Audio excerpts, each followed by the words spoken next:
Hello, and welcome to Dungeons and Devs, a very special Christmas episode that we're doing today.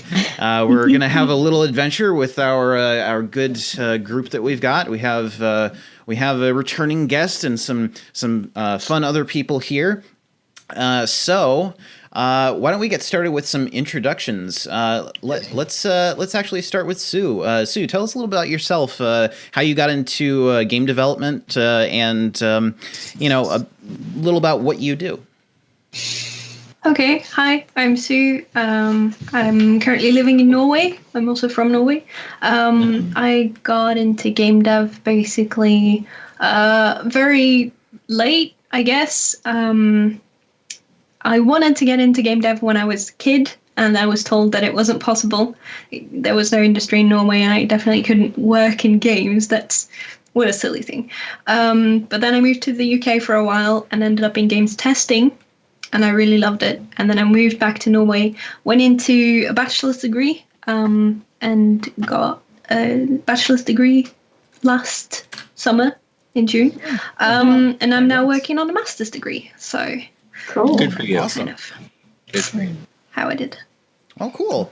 And what is your general focus, or I guess your general focus? What is your main focus? My main focus right now is basically educational games, serious games, gamification for education. So I'm kind of going into the education sector mostly because it's what I'm most likely to get a job in here locally. So.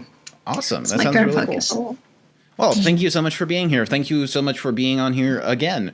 I'm not actually sure if your previous episode has aired yet, but I haven't seen it yet. We'll figure it out. We'll figure it out. That's not super important right now. What is important is that you're back and you didn't hate your previous experience, right? No, it was lovely. I really enjoyed it. So very excited to be back. Well, I'm very excited to have you back. Jess, what about you? Tell us a little about yourself, what you do, and how you got in the game industry. Okay, so I'm Jess. I'm an artist. I live in the UK. I'm from Ireland. I came over to the UK to go to university and study game art, and I've been here ever since. I've been in games for about 7 years now, I think. As I said, I'm a 3D artist. I'm currently working in a studio in Guildford, and I am our only 3D artist, so I do all of the art. Wow. All the art is 3D anyway. We have a concept artist and some animators and stuff. But yeah, so that's me. Awesome. Well, thank you for being here, and I'm looking forward to playing. Nice Kelly, tell us a little about yourself, how you got into game development, and a little about what you do. Hi, I'm Kelly, and I'm Singaporean, but I moved to Atlanta, Georgia to go to Savannah College of Art and Design, and I was hired out of college by also an edtech games company, and I moved down to Florida, and I've been working on our educational MMO ever since. And I'm a 2D artist, so I do texture painting and concept art. Awesome. Yeah, and I actually, friends with you on Twitter, and friends with all of you on Twitter, really, but, we've interacted a lot and stuff. It's great to have you on here, finally. I know that we've talked about you being on here before, and it's just like, it's never worked out properly, but yeah, it's good to have you on here. Stars aligned. Yeah, last but not least, Bryy, tell us a little about yourself, how you got into game dev, what you do.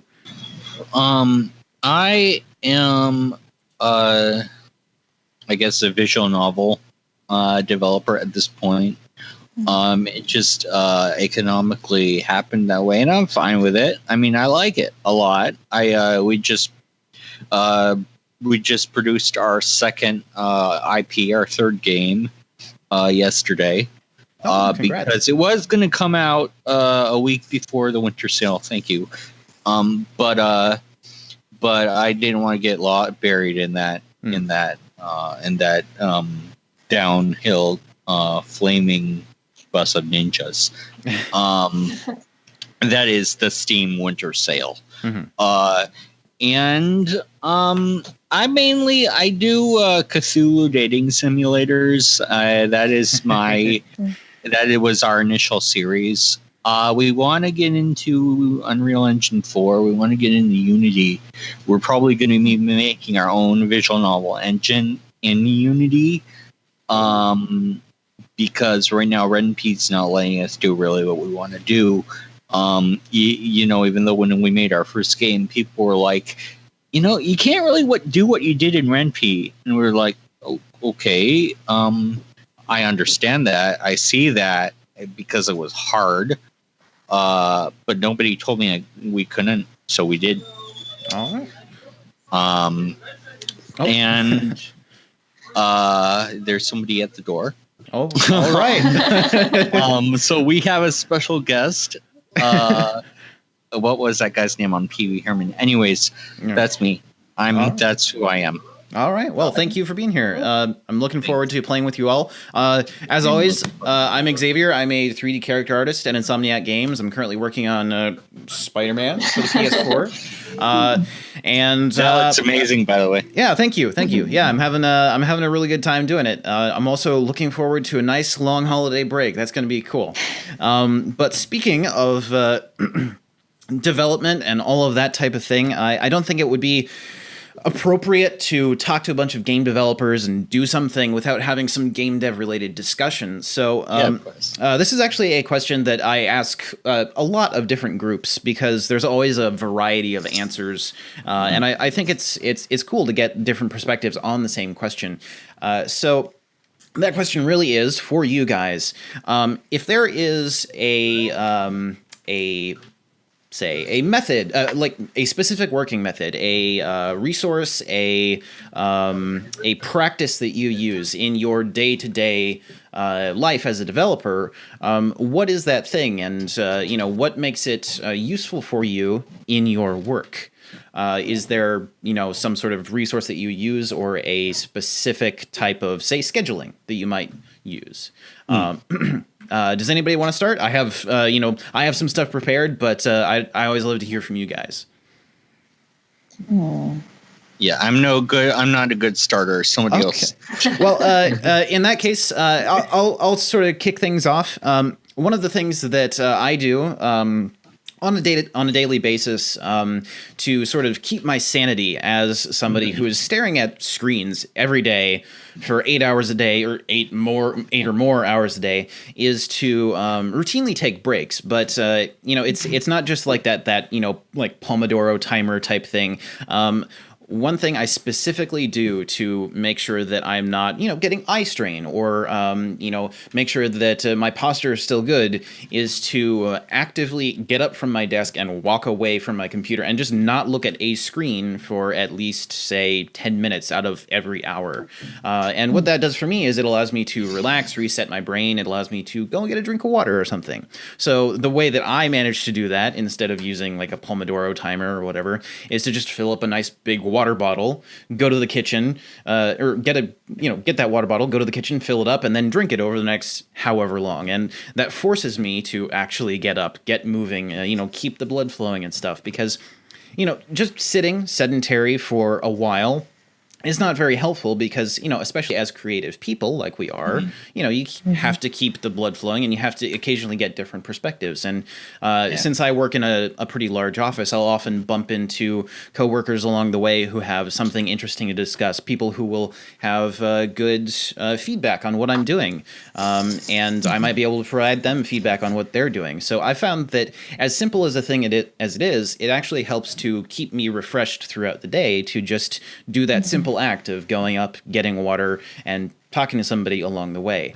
As an artist, I can burn out really easily if I'm working on something all day, so I've found that to be very helpful. So what about you guys? What are some things that you do on a daily basis, either just as working methods, or as like a specific thing that you use, maybe a tool, or a person you talk to, or maybe a web page you go to on maybe a daily basis that you find to be really useful?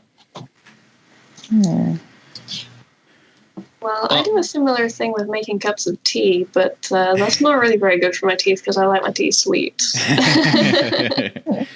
But it's nice to be able to just get up and get away from the PC for a couple minutes and sit and wait for it to brew. It forces me to just sort of sit down for a minute, well, get away from it. Mm-hmm. Yeah. I guess my weird thing is that so they handed out like back at the start of like back problems are kind of a huge thing for probably most people a doggy. Sorry. No, I'm sorry. She'll leave in a bit. But yeah.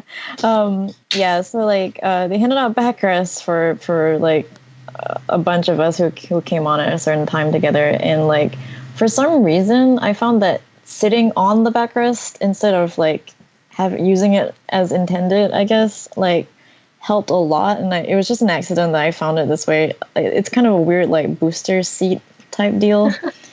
Oh, can you still hear me? Oh yeah. Yeah, we can hear you. Okay, sorry. It like I don't know why, but I've not had any like back problems or posture problems sitting with this weird sort of like elevation. I think because it allows me to like change my posture a little bit because it's like an uneven like surface or something. So like I can push myself back and like support my back fully against the back of the chair, or like curl up. And obviously this is a limited solution because I'm basically like child sized, so I can curl up. But that's my weird like quirk. And also I visit the neighborhood cats every day. So well, that is a very good point. Working on computers all day, we're always like sitting in front of a computer, and there's that tendency to like slouch down and just like melt into your seat, right? But having those tricks to sort of improve your posture, once again, it does the same sort of thing as sort of like getting up and moving around. It keeps you energized, keeps the blood flowing, doesn't like cut off circulation to your legs. Yeah. Are there some resources that you guys would suggest though?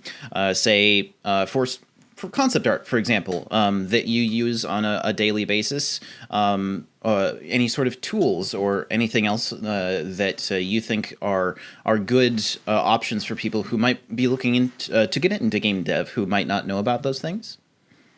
I think that music is an amazing tool, not just to jumpstart people's brains, but because music is so subjective, right? It's just music is one of the most subjective arts in the world. I think at least that you like. There's so much imagery there, right? There's so much imagery in a rock song or a pop song or something like that, that it can really get your head in that area of what do I want, what do I want to think about right now, to be a part of right now. I mean, so I listen to music a lot. I watch a lot of Bob Ross. Bob Ross is really great when you're working, because when you're watching something visceral when you're working, like Scandal, it's great, but it's a little distracting at the same time. So when you put on something like Bob Ross, or even just a chill streamer, that's my thing. So it kind of allows you to focus and sort of get in the zone, is what you're saying? Focus, but also connect your brain to that creative bridge, rather than just try to force yourself to because I think a lot of people try to force themselves to be creative. Mm-hmm. Like if they think they have a seed, that seed will somehow sprout without water, but that's not how it works at all. Right? I think at least. Yeah. I actually watch a lot of creative streams as well. That's something I almost always have on my other screen while I'm working with things. And while I was working on my bachelor's, I was actually also streaming it the whole time, and I found that actually helped a lot with my motivation. So because it forced me to always get up and do the thing, and so I was streaming Unreal Engine, and actually got a lot of advice as well from people who knew different things than me. So that was really good for me. That's a really good idea. Yeah, that's a lot of fun. That's something that I found when doing, say, online classes or streaming work, is that a lot of people will stop in and give advice. So that's actually a really good point as well that I hadn't thought of really before now. Doing streaming is like, as much as people tend to think of it as this like weird sort of performance thing or something, it's really just a great way to connect with other people.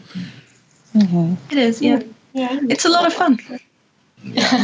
My life right now is we thought I needed surgery for a bit, but it turns out I just need to treat my body like I just had the surgery that I need to have, because apparently I'm really inflamed. I'm not at surgery area just yet. So it's kind of like, that's great. I'm a game dev. I just sit around anyway. But now you're telling me that I have to continue sitting around, that I can't do the things that are healthy for me. So that's great. That's great, guys. Thank you, science. Thank you, medicine. I think on that note, we're gonna kind of get ready to shift gears, unless there was something else that you guys wanted to bring up or mention. Anything else? All right, great. Okay. Oh no! Please. If you had something you wanted to mention, you're more than welcome. Please. One last thing. I do use a reference image program called PureRef. Yeah. Yeah, and that's a really good like mood board kind of program, and that's something I thought of that I use daily. Yeah, a lot of people at work, myself included, use PureRef on an almost daily basis, and we'll load it up with all sorts of reference images, concepts, that type of thing. Yeah, it's a really good tool. I highly recommend it. Oh, that sounds cool. I'll have to check that out. Yeah, Thanks. yeah. It's just the word pure, P-U-R-E, ref, R-E-F. So just go to Google, search for PureRef, and it should be the first result out there. Sure.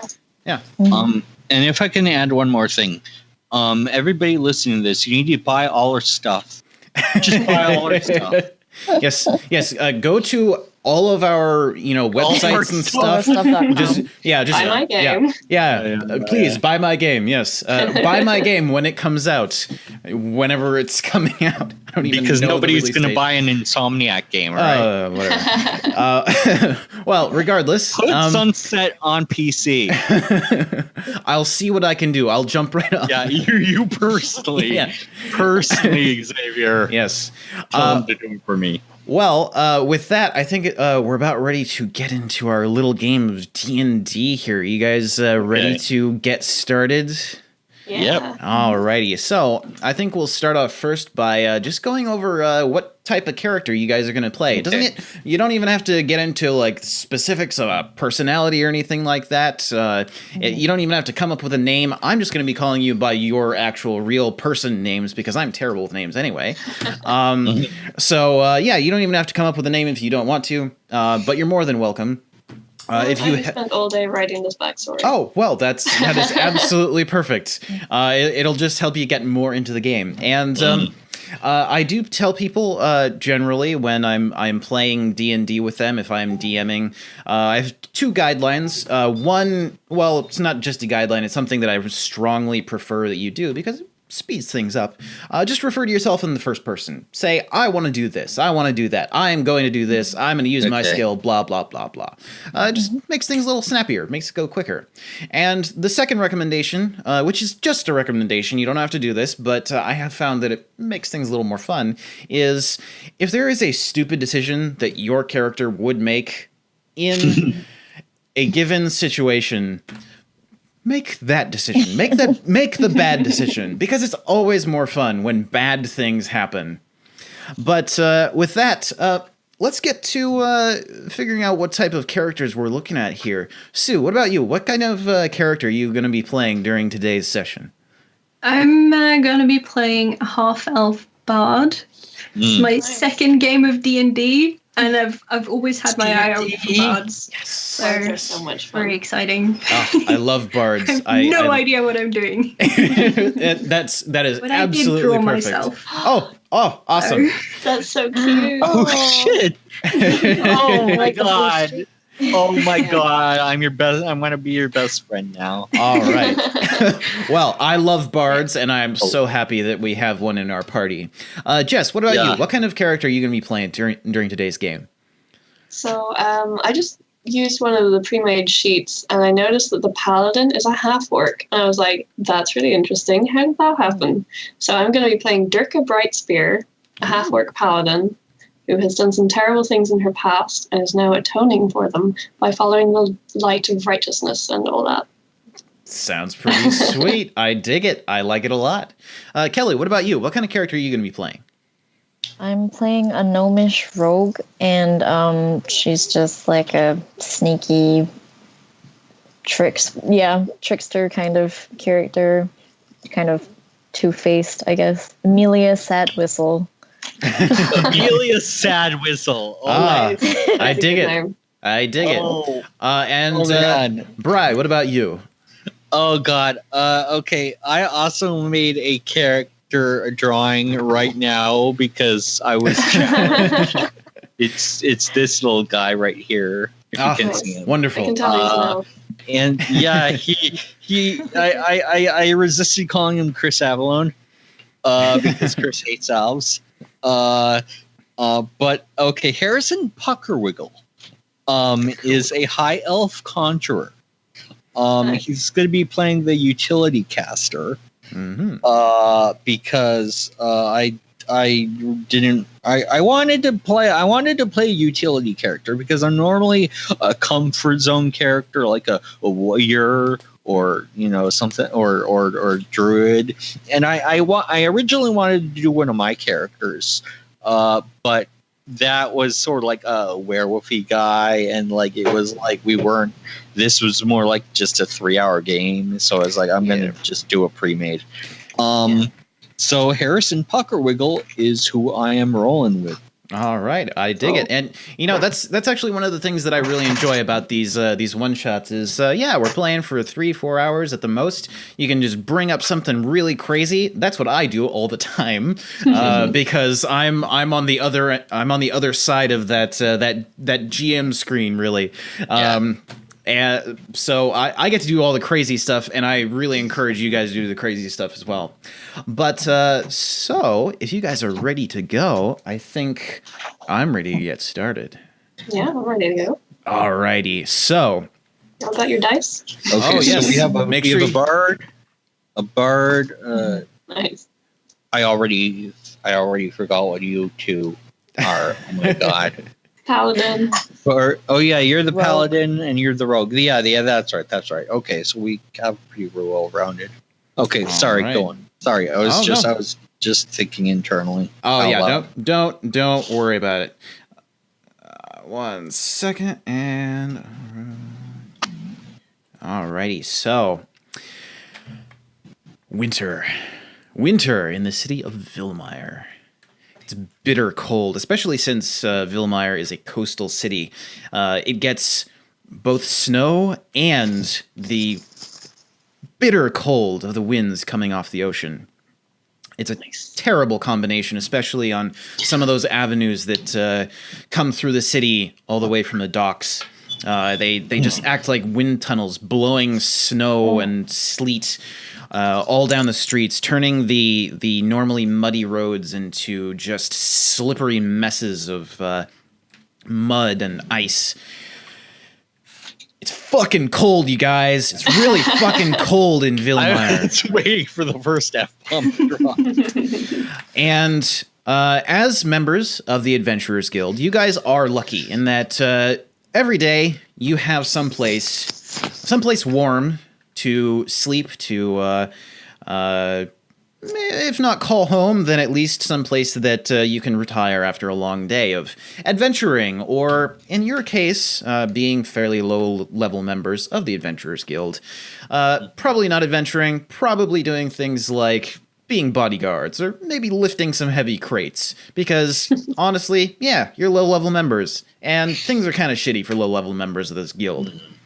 But the winter solstice is coming. And that means that big things are going to be happening in Villemire really soon. There is a huge celebration during the winter solstice.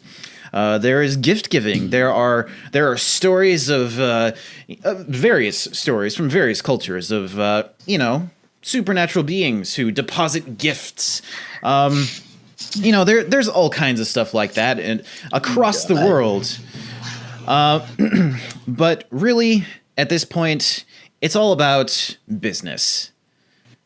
The winter solstice, it's all about, well, making some of that sweet, sweet capital. And on this specific day, this bitter, cold, snowy day, with the entire city blanketed in a thick coating of white, a man pounds his way into the front door of the Adventurers Guild, where you guys happen to be sitting, drinking maybe some hot cocoa, some coffee, maybe maybe some hot buttered rum. And as he just kicks his way through the door and stomps in, he kicks the snow off of his big black boots, and you can see that he has a very long winter coat on that almost drags along the ground. It's a deep sort of maroon leather, and it's lined with dark fur. He has a huge bushy black beard with streaks of gray coming from the tips of his mustache. On his head, he has this really thick woolen cap, and almost instantly, you guys would all recognize him, if not by knowing him personally, then at least by reputation. This is the owner of Kringle's Toy Factory. Oh, Santa. Now, the Kringle Toy Factory has been passed down through generations of dwarves. Actually, they traveled here from across the ocean to set up shop just a couple of miles outside of Villemire, in one of the forests, which are typically occupied by lots of elves. He and his family set up shop there many years ago and have been producing all kinds of toys and trinkets for generations. But lately, there's been some, we'll say, controversy surrounding the Kringle Toy Factory. And it's probably safe to assume that he's here at the Adventurers Guild about that controversy. Now, seeing that you guys are the first, the people at the closest table, he comes and he joins you. He sits down on one of the benches, and you can see that he's pretty tall for a dwarf. He's probably a good 5'5", 5'6". He's probably got some human blood in him at some point. He sits down with his this sort of heavy thump onto the bench.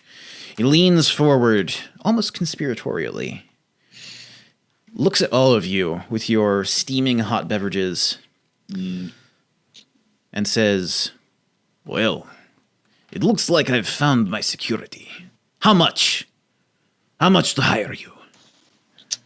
Well, it depends on the job, doesn't it? You're Kringle. I am Kringle. Yes, you know me well, I suppose. Everyone knows you well. You're a legend. Oh. And legends can pay.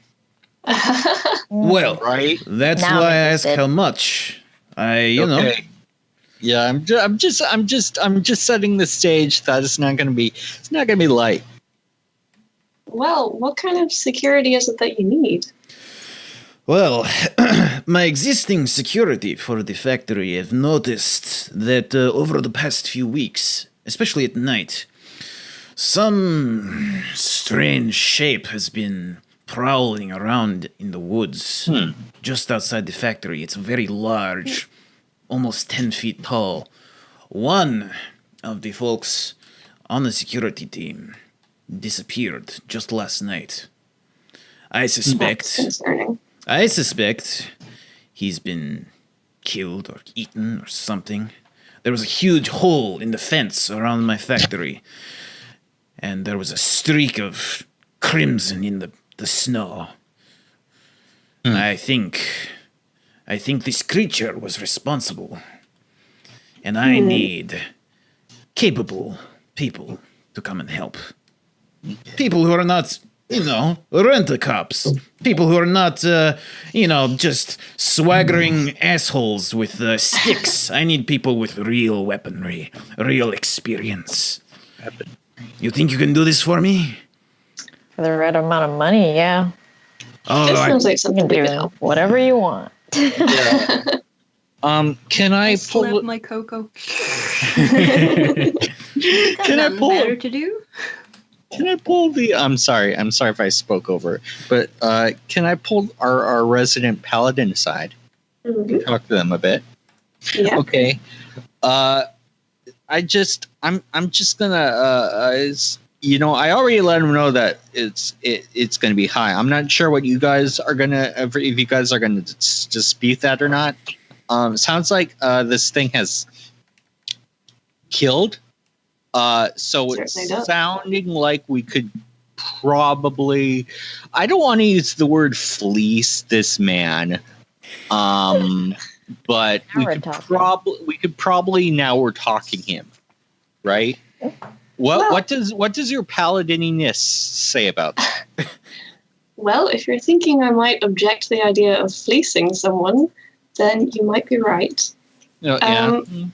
If his factory is being menaced by some sort of creature, mm-hmm. then it behooves us to go and help. I'm not going to say we should do this for free. I'm a realist here, but I don't think we should be charging an extortionate rate. I mean, this factory isn't in the middle of nowhere. This creature could end up threatening townsfolk and innocents who don't have security guards. I think this is something that we should be helping out with. Okay. So we don't want to try and drive too hard a bargain. Okay. I just wanted to let you know ahead of time that that's where my mind is going. But I know that you're a goody two shoes, so I wanted to see what was up. Okay. Well, I think we can find a fair price for this job. Okay. I trust you. Pucker wiggle out. What do the rest of you think? You up for this job? As long as I get paid.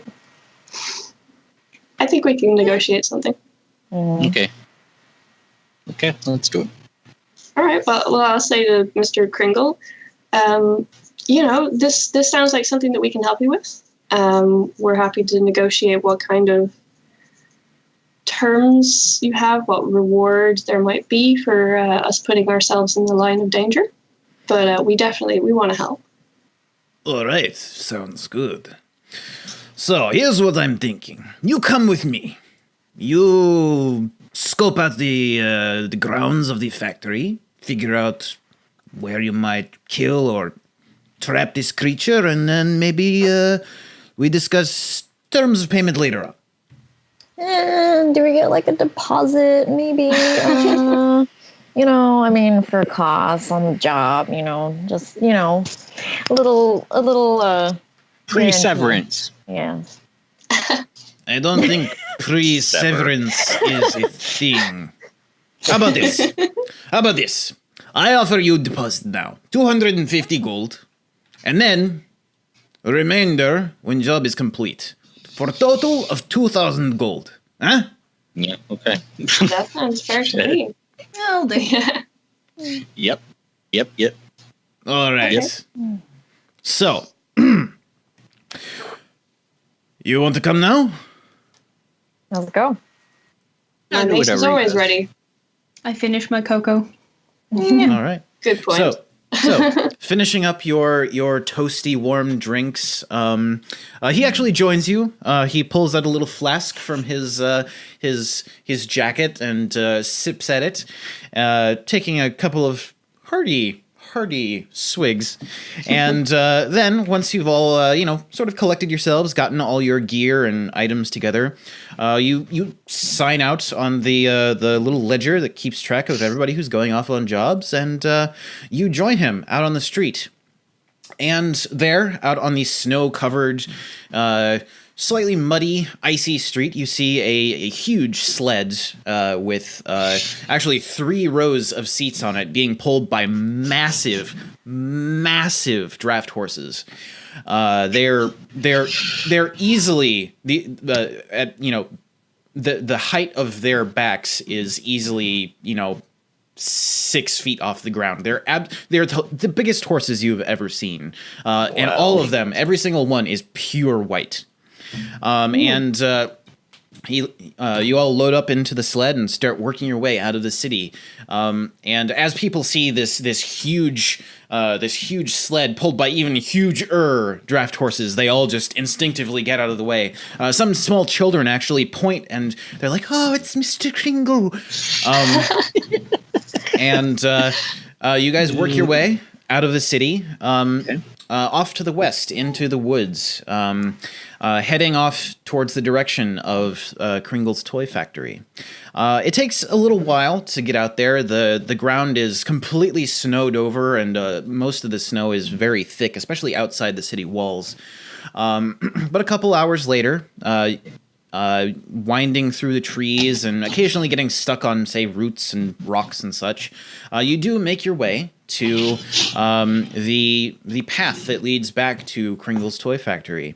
And as the trees thin out, you see that there is a large fence made of very thick, almost like logs, like that had been stripped, almost kind of like a log cabin. They're spaced about that far apart, and this fence encompasses this area that's probably a good mile square in the middle of the forest. You can see that there is a large cluster of buildings inside its compound, and as you approach, there is a gate that lifts up with a sort of red and white striped sort of pole on it, and an elven man who raises that pole up. He's wearing a very fine uniform. He's got a little hat on, a little jaunty cap, and he's got a very deep green vest with these sort of poofy red pants and very high shiny black boots. It seems like he's one of the people who's on staff to make sure that they present a good image. And working your way onto the grounds of Kringle's Toy Factory, you see that everything is painted in very bright colors. It's all very cheery looking. And off to your left-hand side, there's a very large brick building that's about 3 stories tall. It has a couple of chimneys with black smoke coming out of them. And then off to your right, there are some long, low buildings, which look like they might be some sort of assembly lines.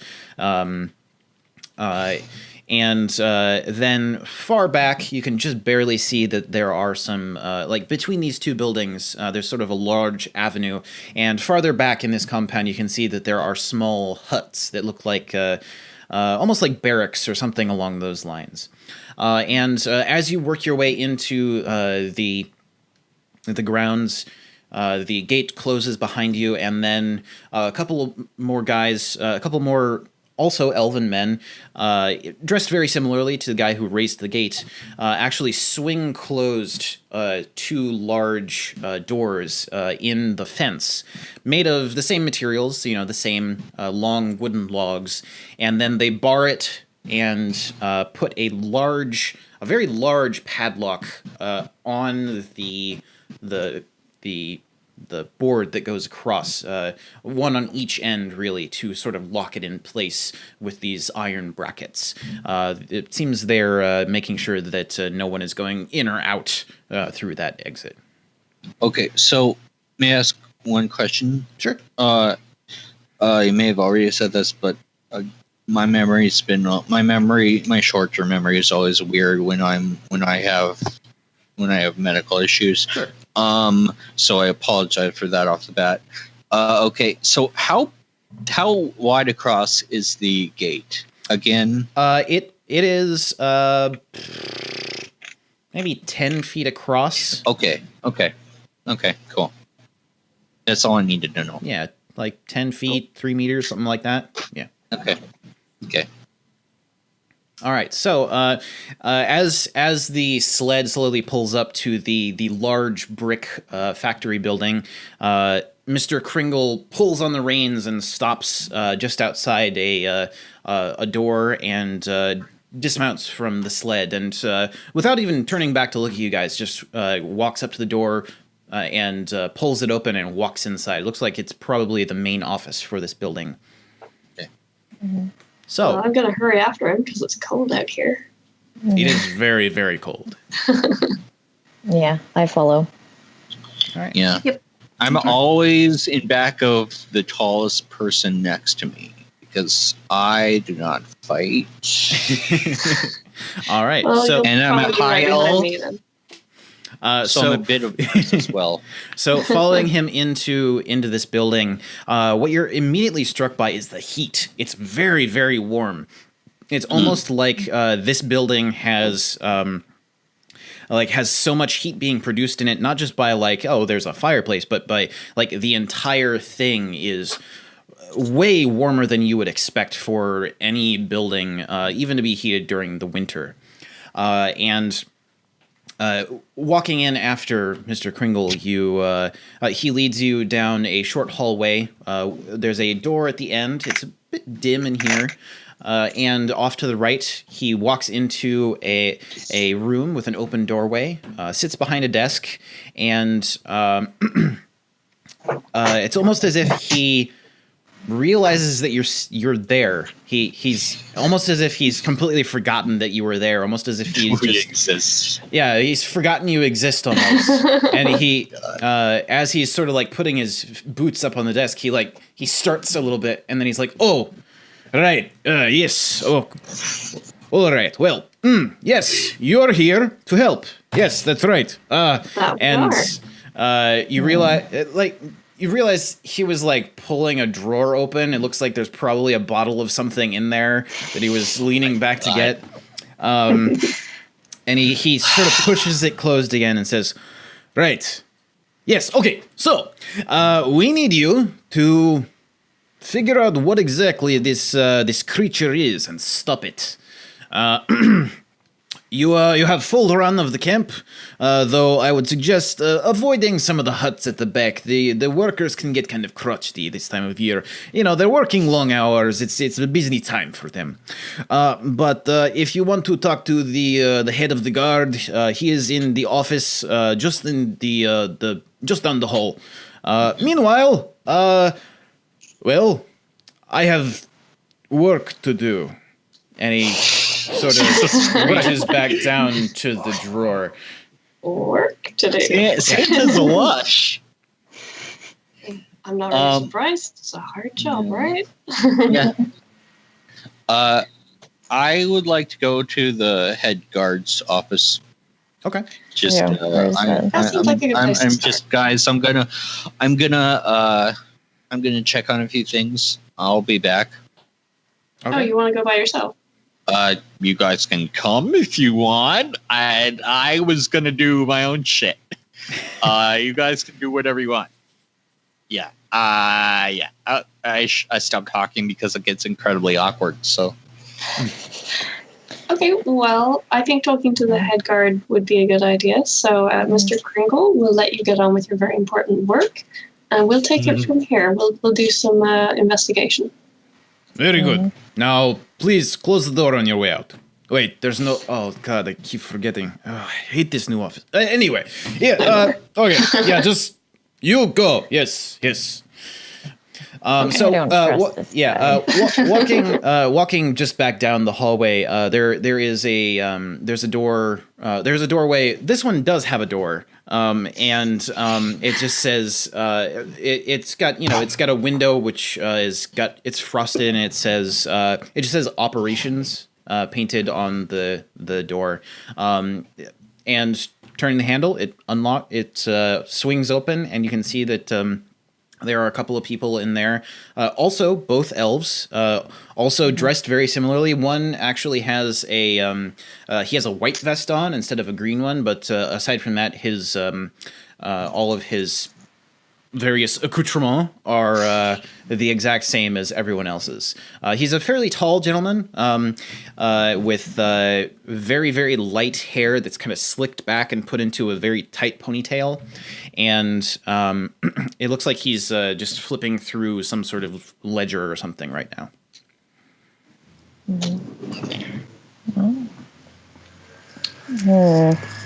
Hi, how you doing?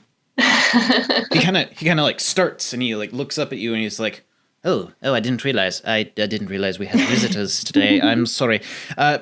You are? We've been brought on by Mr. Kringle to do some security work here, investigate the incident. You are the group from the Adventurers Guild. He told me you'd be coming. Thank you. Yeah, that's us. Yes, it is an alarming circumstance, isn't it? What has he told you? There's a thing and it's killing people and you can pay us. That's more or less it, yeah. That is succinct. I like that. I like you already. All right. Well, and he sort of like closes the book and puts it back on the shelf, and he says, "Please, come with me."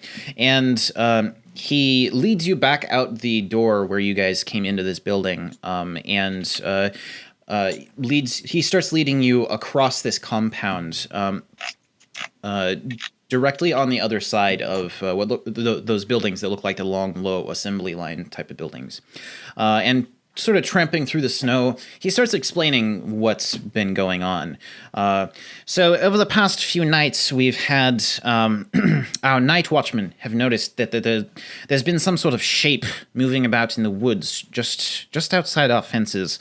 A very large creature of some sort with it looks like a hump on its back and horns of some sort.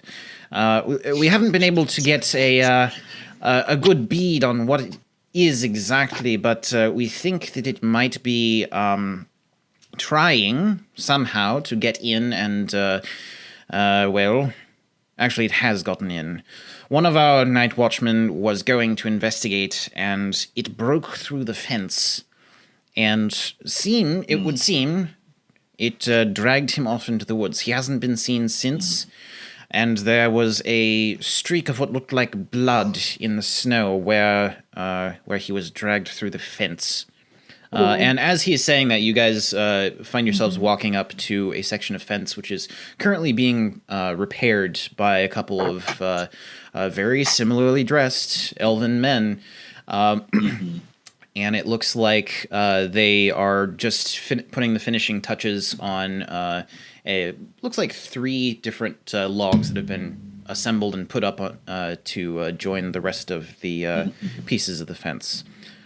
You can see that the area around here has had a lot of movement. There's lots of footprints, and looks like somebody was shoveling and such. Mm-hmm. Do you know what it wants? We're not certain, but it has been, I guess, scoping out our entire operation here. It appears that it stops. It walks around the perimeter, stops at certain points, observes, and continues to walk around. Okay. Sounds pretty smart. Yeah, it sounds intelligent. I'm not the monster person here. That would be Paladin and Barty Bart.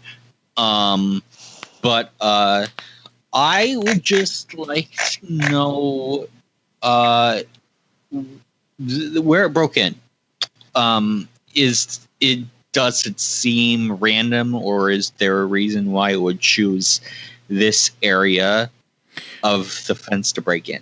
Well, we're not specifically certain if there's a reason for this location aside from this being part of a patrol route where our guards go around the entire perimeter. Okay. This is an area, and as you look around, you notice that there aren't many buildings around this area. It's sort of there's a large open area in front of where the main factory buildings are, and this one is just behind one of the assembly lines. And there aren't many places around here that one could observe from, so it's possible that this location was picked because there would be fewer witnesses. This also happened in the dead of night. There was no moon last night, so we suspect that this was planned to be at the darkest time possible. Yeah, and one more follow-up question to that. Can you be more specific when you say dead of night? What time exactly? It was, I believe, around 11:30, midnight, something around there. We don't have an exact time. This guard was reported missing rather late, so it could have been any time between, say, 11 and 2 a.m. We're really not sure. Okay, that works then. Okay, what I'm going to do for you right now, what time is it? By this point, it's probably around midday, say 12:30, 1 p.m. So tonight at around 11, or maybe even 8, I'm going to cast some spells around this area in particular, because it seems like this being the most secluded spot, if it's intelligent, like you're implying, it when it was stopping was probably scoping out if this is a good area or not to break through, because your fences are pretty hefty. And if it's thinking about breaking through, it probably is also thinking about how much force it's going to need to use and what that would do to it after it does break through. So basically, this is all to say that I'm going to do some high elf mojo, and I'm going to put some added security around this area around 8 o'clock tonight. 8 o'clock. I need to do some math, and the others will help me with the math because it's math. And even though I'm a high elf, I don't really care that I'm a high elf. I was kind of born a dwarf, but in a high elf body. If that makes sense. The bottom line is that's what I'm gonna do. Other than that, you're gonna have to talk to them. But this is what I'm gonna do for you tonight. Okay. All right. Well, that all sounds well and good. What are the rest of your party going to be able to bring to this situation? Oh, they're going to kill it for you. I see. Perhaps. The first thing that we have to do, I think, is figure out what it is. And it might be a good idea to try and track it. If it's been visiting over a number of nights. Snow. Shouldn't there be some tracks in the snow? Yeah, that's a good point. Again. Yeah, has it snowed again since then? I believe it did snow early this morning. That'll cover some tracks. It depends how much it snowed and how big the creature is. And how good our trackers are. I'm not very good at tracking, unless it's very obvious. Is there a trail of blood? No, that would have been snowed over, wouldn't it? I imagine they might have cleaned that up by now. Yes, there was a large streak of what appeared to be blood, but yes, it has been cleaned up. We didn't want to panic any of the workers here. Understandable. I say we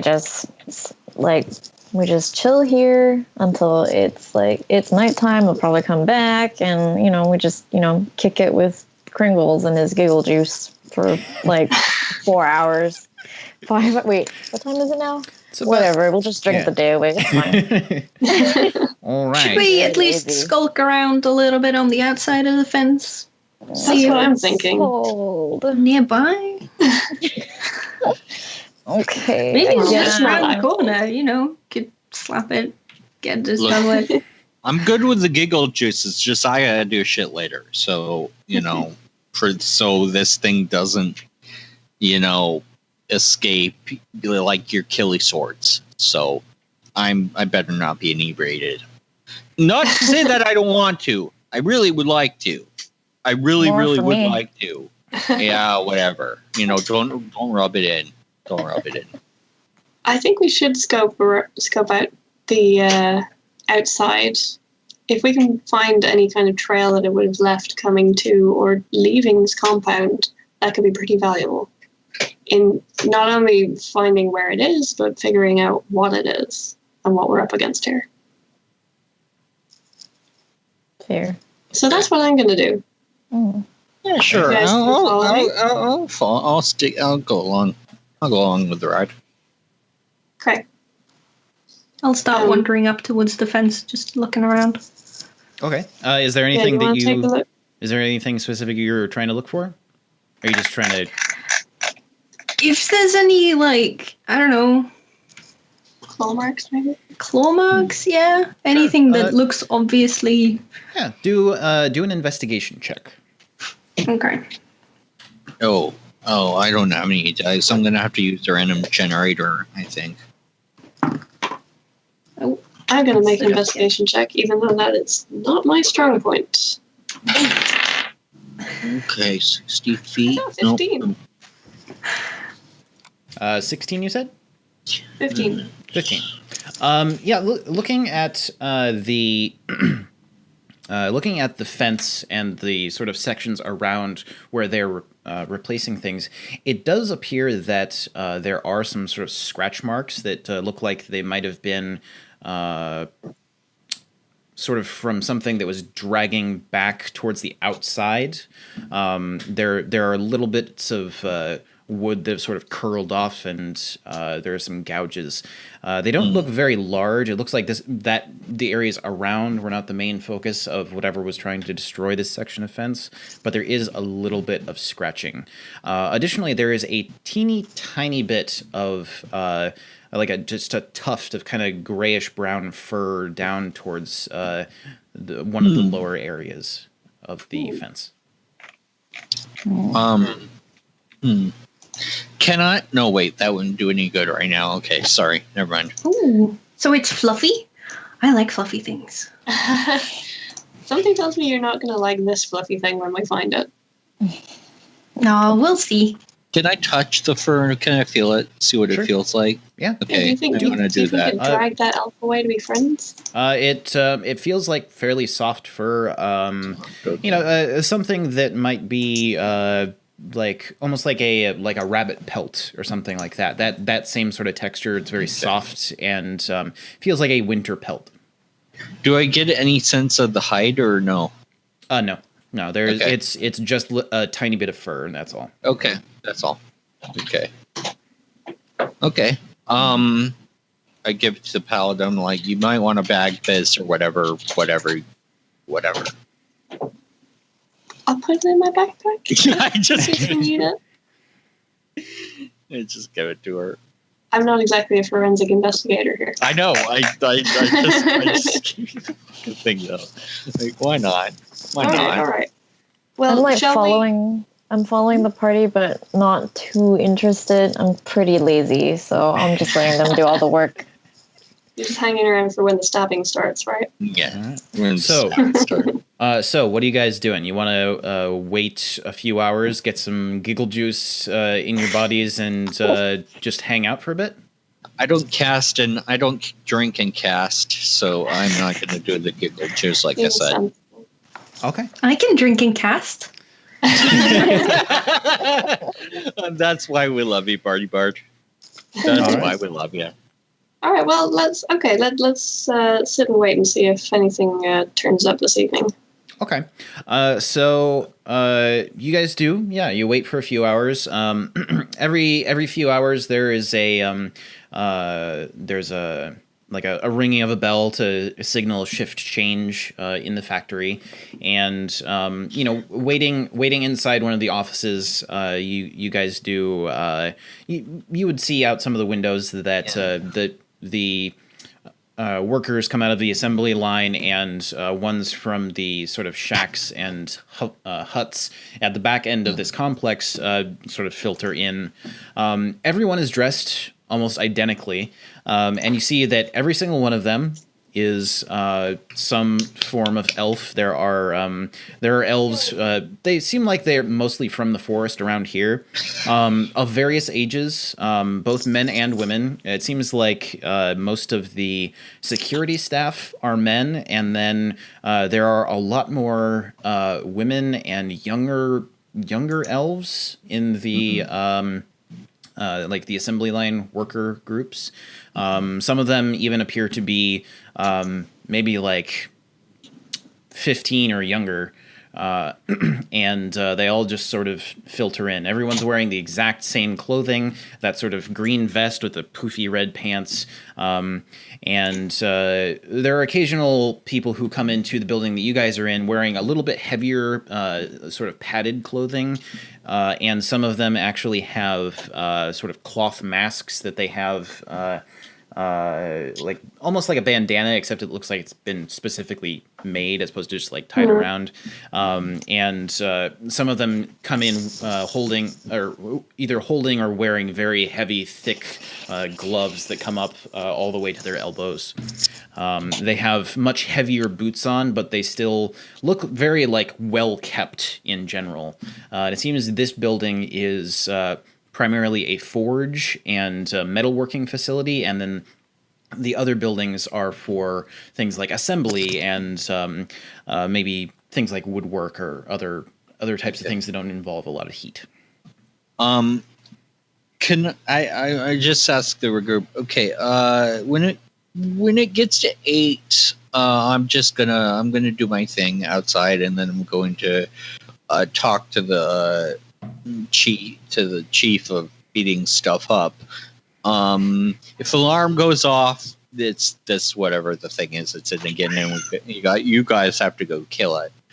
That's just what I'm going to do. So at 8 o'clock, I'm going to go outside and I'm going to cast my magic thingy on the fence area. Okay. All right. So you're doing that. What are the rest of you guys doing until that point? Is there anything valuable? Oh, go ahead. Sorry, how loud is it in the factory? It's not super loud, although it seems like this section that you guys are in with the offices is pretty well insulated. So everything's just kind of muffled on the outside. Though when you walk out into the hallway, a bit more noise sort of comes in from what appears to be the forge area outside the door at the other end of the hallway. There's lots of clanging and hammering, that type of thing. I'm just going to lean up against the wall for now and play some on my lute. All right. A thinking song. Kelly, what were you saying? Is there anything valuable around here? Do an investigation check. Oh, God. And I add my wow, I have +6 to investigation. Damn. Yes. As a rogue, you're very good at that type of thing. It's kind of your thing. 22. So it looks like most of the valuables are not kept out in the open, but there is a very large safe that is in the operations room. It's maybe 5 feet tall and a couple of feet wide, very deep. It looks like it's very well made, and it actually has the Kringle logo emblazoned across the front. And it also looks like it probably has some sort of timer mechanism on it. It doesn't just have a tumbler on it. It also actually has a device attached to the side, which has a clock on it with various parts on the clock that are marked off. Probably some sort of time lock mechanism. Though it's not something you would actually be familiar with. You've never seen something like this. That's just sort of what you would gather based on the fact that it has a clock. Okay. Well, Jamie, do you have any dice? Good to know then. That's all I want to do. All right. I'm not finding a good random dice roll generator online.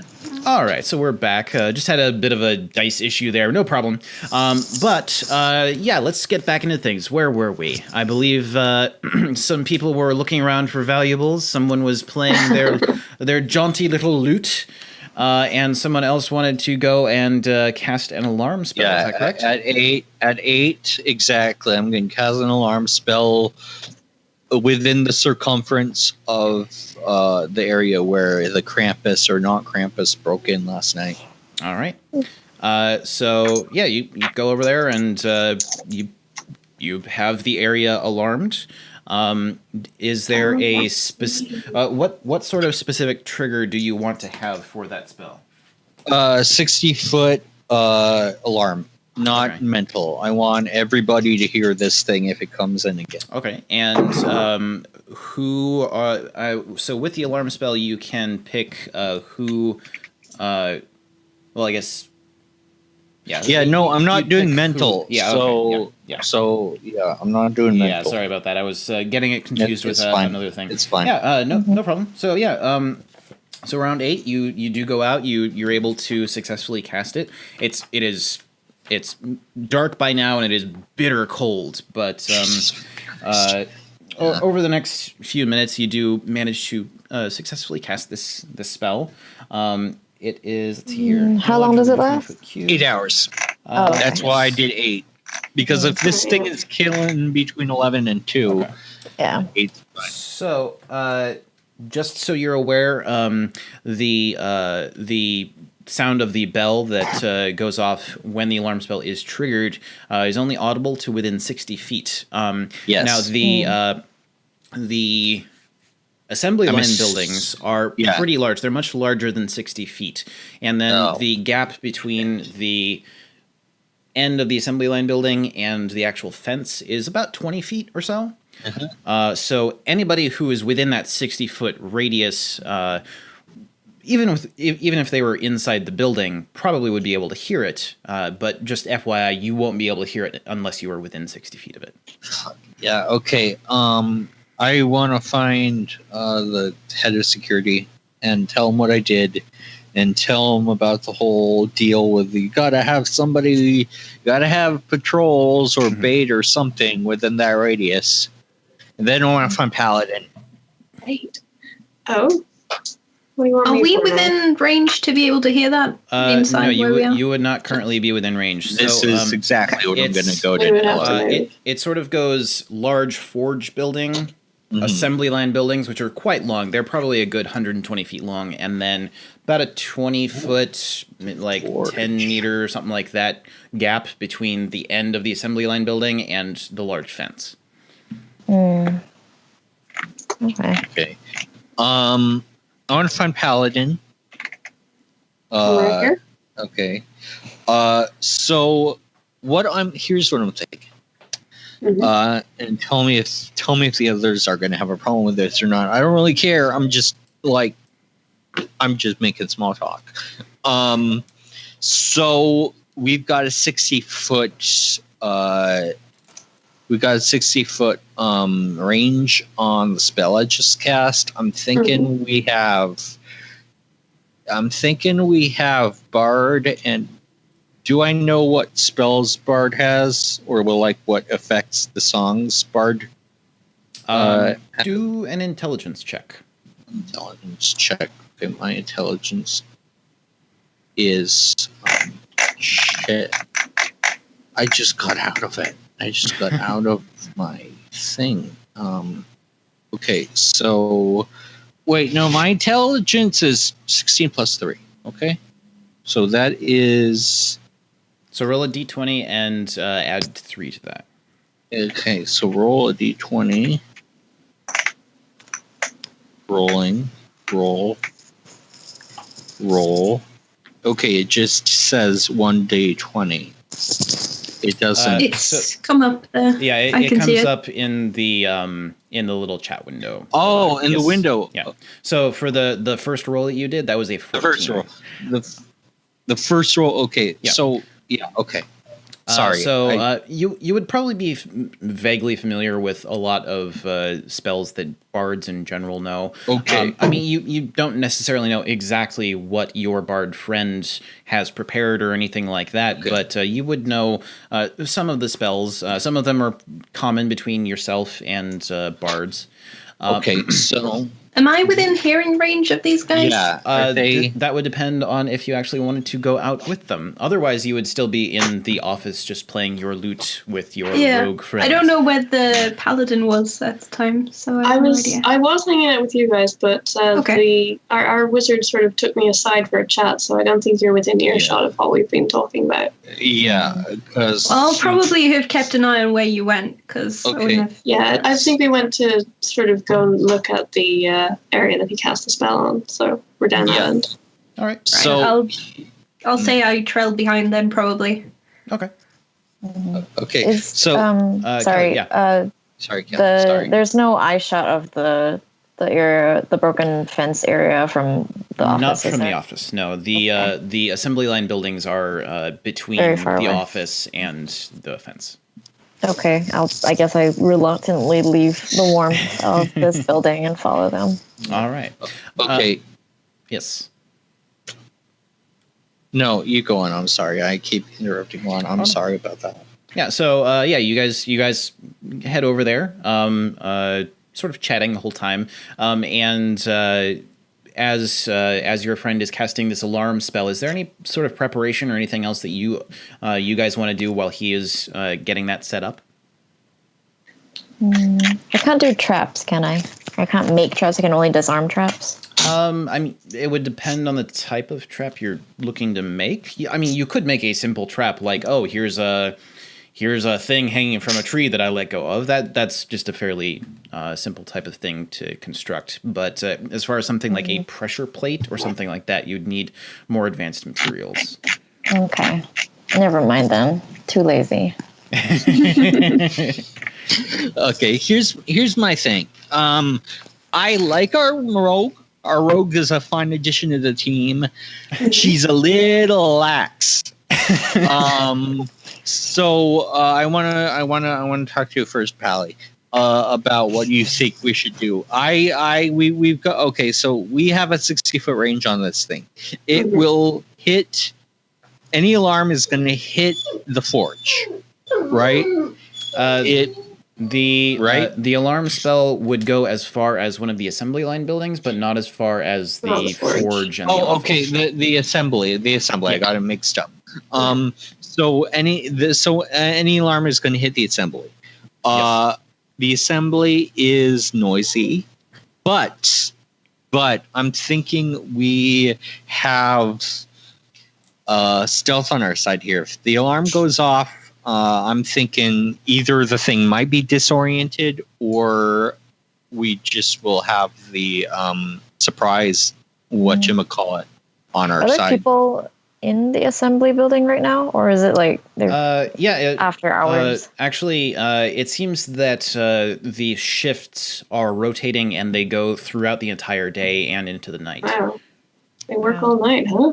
Yeah. Is there anywhere that's actually like reasonably nearby that you could hide? Because it sounds kind of like open area or inside building. Do a perception check.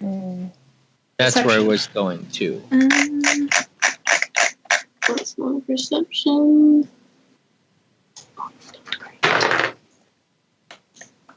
6. You don't really see any place around to hide. It is actually a very open space. It seems that actually all of the buildings, now that you sort of have been around this compound for most of the day, it seems most of the buildings on this compound are at least, like 10 paces away from the fence. There are no objects or bushes or anything else that touch the fence, and anywhere where there isn't a building looks like it's specifically been cleared out so that there's no plant life, no trees. There's basically just a large open area at the front of the compound, and then a big old sort of loop around where nothing touches this fence. There's no place to hide. There are a couple of there are big towers at the corners, at the four corners of this compound. It looks like they are just meant for like keeping an eye on the entire area around. But aside from that, there's nothing aside from the buildings. Pretty serious security in this place. suppose it stands to reason. Yeah.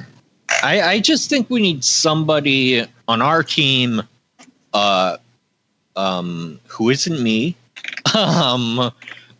Just there for when shit goes down, right? So these assembly line buildings, do they have windows that would overlook the area that we are watching, or is it all sort of no windows? There are windows on either end, but there are no windows on the long sides. Right. Okay. Can you see the area in the fence from one of those little towers at the corners? You probably could. I mean, there is a line of sight to basically the entire compound from at least one of each of the towers. Right then.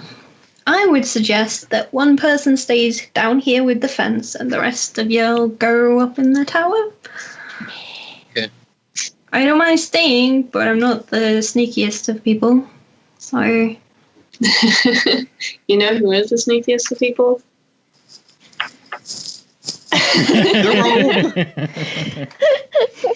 The lax rogue that I've already said. It would make sense for you to camp out here and keep an eye out, because we don't, like, someone like me, I'm going to be pretty conspicuous hanging around outside these buildings. I have to.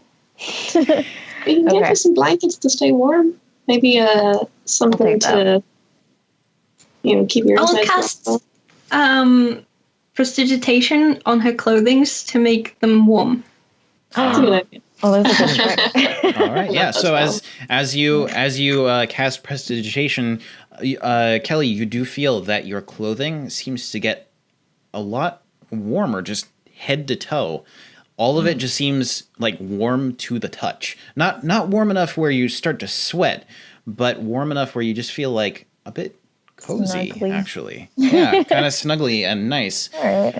It does slowly start to wear off after maybe 10 or 15 minutes, but for that time, you do feel actually quite comfortable, even out in the bitter cold that is now happening because it's nighttime and snowy. Also, I guess we are kind of banking on it coming in the same way that it did before. But I'm 90% sure it will. If it's intelligent and this is the prime area, I'm sure it will. I mean, if it's intelligent, it might also see that it got in that way once and it's not going to get in there twice. Yeah. That's the other 10%. There are people like guarding or watching the rest of the fence, right? Are there? There are guard patrols that go around the entire perimeter. It looks like they've actually probably been increased since someone was attacked.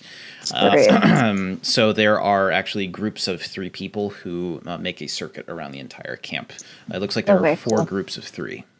So at least we'll know. At least we'll know. I mean, at this point, I personally... Harrison's not really concerned as much with people's safety as he just wants to figure out how this thing is moving. Okay, well, I'm going to go stealth, I guess, next to the miserably, reluctantly next to the hole in the fence. So do I just can I just squeeze up against the fence and sort of just hunker down and be tiny? Yeah, that could work. Do a stealth check. Okay. Oh my god. That one. Oh dear. God. So as you sort of hunker down and feel pretty cold, your teeth just involuntarily start to chatter over the next, say, half hour. It is really, really cold out here, and you're just sort of shivering, and occasionally, just because of the involuntary movement, you kind of bump into the fence. It squeaks a little bit. The ground under your feet is it's kind of mushy and snowy, and there's some crunch to it, and you're just not able to kind of get right and comfortable, and so you can actually be stealthy. It's and also frustrating. I'm crunching a handful of peanuts and like you do. Yeah. So, some bad comments like, so while Kelly is trying valiantly to stealth over by the fence, Sue, Jess, Bryy, what do you guys want to be doing? Sue? Can I just skulk around sort of nearby-ish and see if there are any other nearby along the fence places that might be as hidden-ish as this one is? Sure, do an investigation check. Okay. Jess, what are you doing right now? Well, I'm rubbish at investigations, so what I might... Oh, nice. What I might do is have a sit down in the building, like, closest to the spot that we're keeping an eye on. So I'm going to be indoors. Okay, where the window is? But, yeah. Okay. But hopefully I'll be able to hear and or see if the alarm goes off. All right, cool. So, Sue, you looking around, you actually find yourself just sort of walking around almost the entire perimeter. You do find a couple of spots that look like they have a similar arrangement where they can't really be viewed from most of the camp.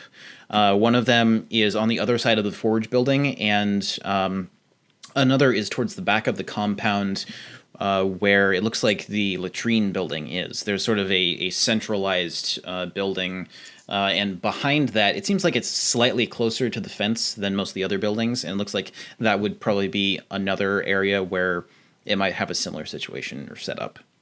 And Bryy, what are you doing during this time? I'm going to get some of the giggle juice because as far as I know, my job is done. Alrighty, so you head back to the forge and find that the owner of this factory is nowhere to be seen, but you did see where he pulled that bottle out from before, and his chair does look pretty comfy. It's nice and warm in here, and you sort of like settle in for just a bit. Jess, as you enter the assembly line building, it appears that similarly to the forge building, there are a couple of offices here at the end of the building, one of which is off to your left, one of which is off to the right. Directly ahead of you, there is a door with a frosted glass window that you can't really see through at all. Off to your left, there's it looks like almost like a break room type of situation. If there was like a almost medieval looking break room, it has a couple of small tables, and there are some I'm blanking on words here. There are some cabinets along with a small countertop. It looks like somebody had just recently cut bread. There's some crumbs and such, and a large bread knife. But you can see out of the window. It's a little bit frosted over, but you can get a good general impression of where the old hole in the fence is, and you can just barely see. Maybe 60 or 70 feet off, you can see the small shivering form of your roguish friend hiding next to the fence. I suppose it helps that I have dark vision. Well, this seems like a pretty good spot to camp out myself then, so if anything does happen out there, I should be able to get on it pretty quick. All right. So I'm going to make myself some tea. All right, great. You do find some tea in one of the cupboards, and you don't seem to be able to find any sort of heat sources inside this break room. But you could try looking inside the other office if you wanted to, or inside beyond the door with the frosted glass on it. Nobody's going to have an electric kettle, are they? I'll go take a look and see if I can find something to set a fire to boil some water. Okay. Do an investigation check. Oh no, I'm good at that. I mean, with advantage, really, because you're just looking through an office and maybe through another door. What does it mean when you have advantage? So what that means is that you would roll a d20 twice and take the higher of the two rolls. Oh, nice. Okay. What do I have advantage in? 17. 13. So 17 on my investigation. So looking through the office, it's on the other side of this short hallway. You don't actually find any sort of stove or anything like that. But sort of trying that door with the frosted glass window, you pop it open, and actually just to your right as you open the door, there is a a wood stove that has a pot of a kettle on it. And you notice it almost immediately as you open the door. It's like right there as you pull the door open. And you're like, oh, that's great. And you go to, start making yourself some tea. And just naturally, you kind of turn around and look and see that this is the assembly line room. And it has a good 300 or 400 elves of various shapes and sizes, all wearing the same outfits, all of them at different stages of assembly for various types of trinkets and toys and objects. It's a little bit uncomfortably warm in here, not because of, not in the same way that the forge room was, but more that it's a bit stuffy. There isn't a lot of good airflow in here, and there's just a lot of body heat. And you can see that in addition to the people sitting at these very, very long, maybe 100-foot long tables who are just passing items down the line as they, assemble something, pop a wheel on a cart, that type of thing. There are people walking along, dwarves actually, walking along, inspecting what people are doing, and each one seems to be carrying or walking with a small cane as they walk up and down the assembly lines, just investigating and making sure that people are doing their jobs correctly. Okay, that's cool. That's going to be interesting to just watch while I wait for my tea to brew, my water to boil. Is anyone taking any notice of me? I'm kind of hard to miss. The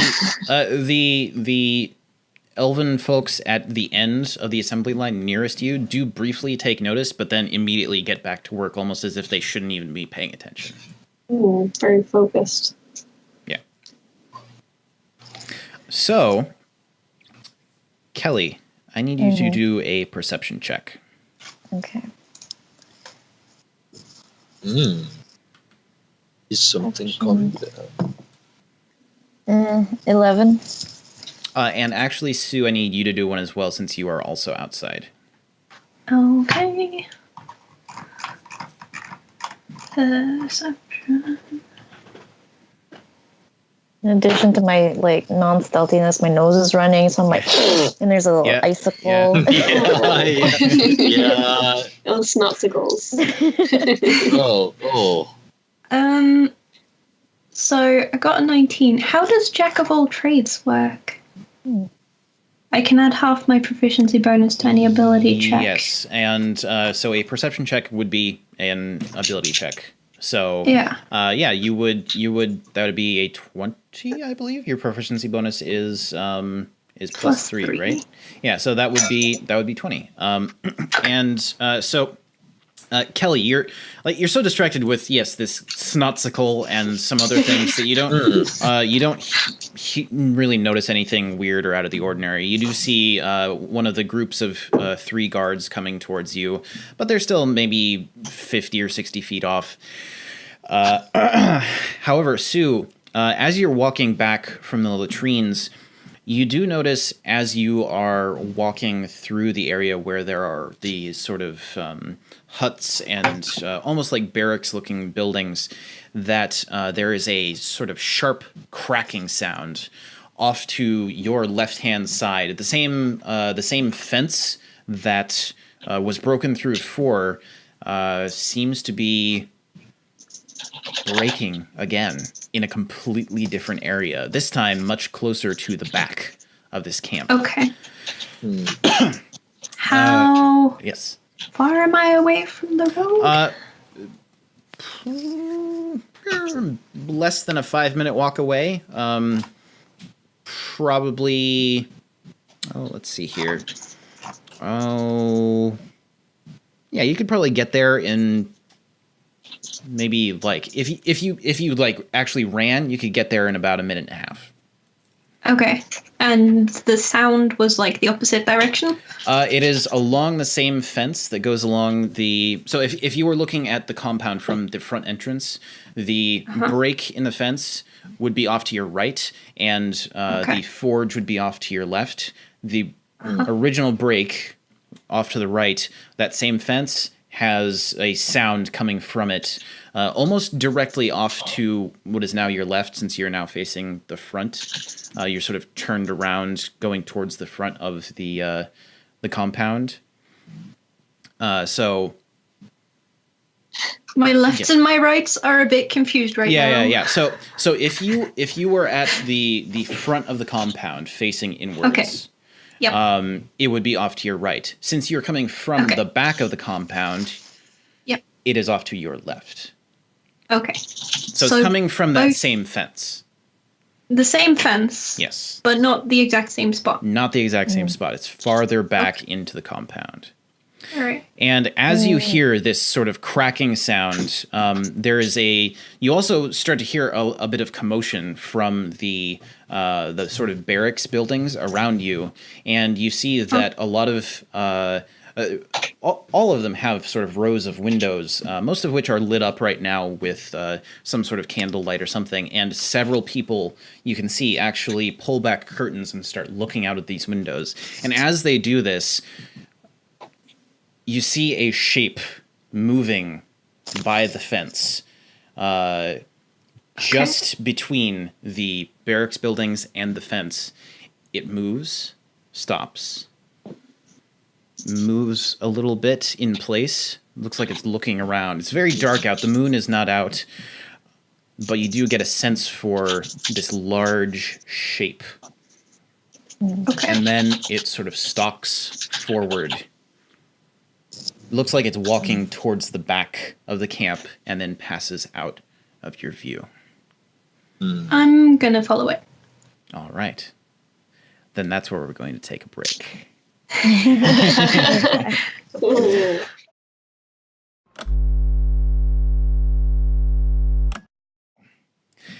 And we're back. We had our nice little short break, had some good talk about butter beer and other beer. Don't get wine. warm butter beer. Never get warm butter beer. Jesus Christ. I think there was even talk of having wine on roller coasters in there at some point. Oh, we're all just alcoholics, whatever. But anyway, to go along with the alcoholic talk, that seems pretty appropriate given that we're all in game development. Like half the people I know are alcoholics anyway, so whatever. Crunch time. How else do you get through crunch? Yeah. But that is actually a pretty good segue into the second discussion question that we have. Okay. At industry events, there are lots of people who are looking to get into the industry, and lots of people who are hiring.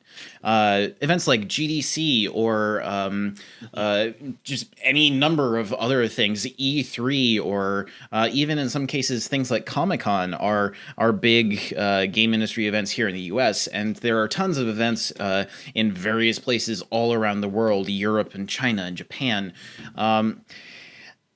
If you guys have been to industry events, which I'm sure you have at some point or another, what were some things that you encountered for people who were looking for games or looking for jobs in game dev? What were some things you encountered that struck you as, I guess, non-productive when you encountered these people who were looking for jobs? I can give an example. I know that during my first GDC, I did the horribly embarrassing thing of having my business cards on hand all the time, and whenever I'd go to shake somebody's hand, I'd also give them my business card. Yes. Looking back on it now, I can't help but just feel like my insides are twisting up and everything about me is awful.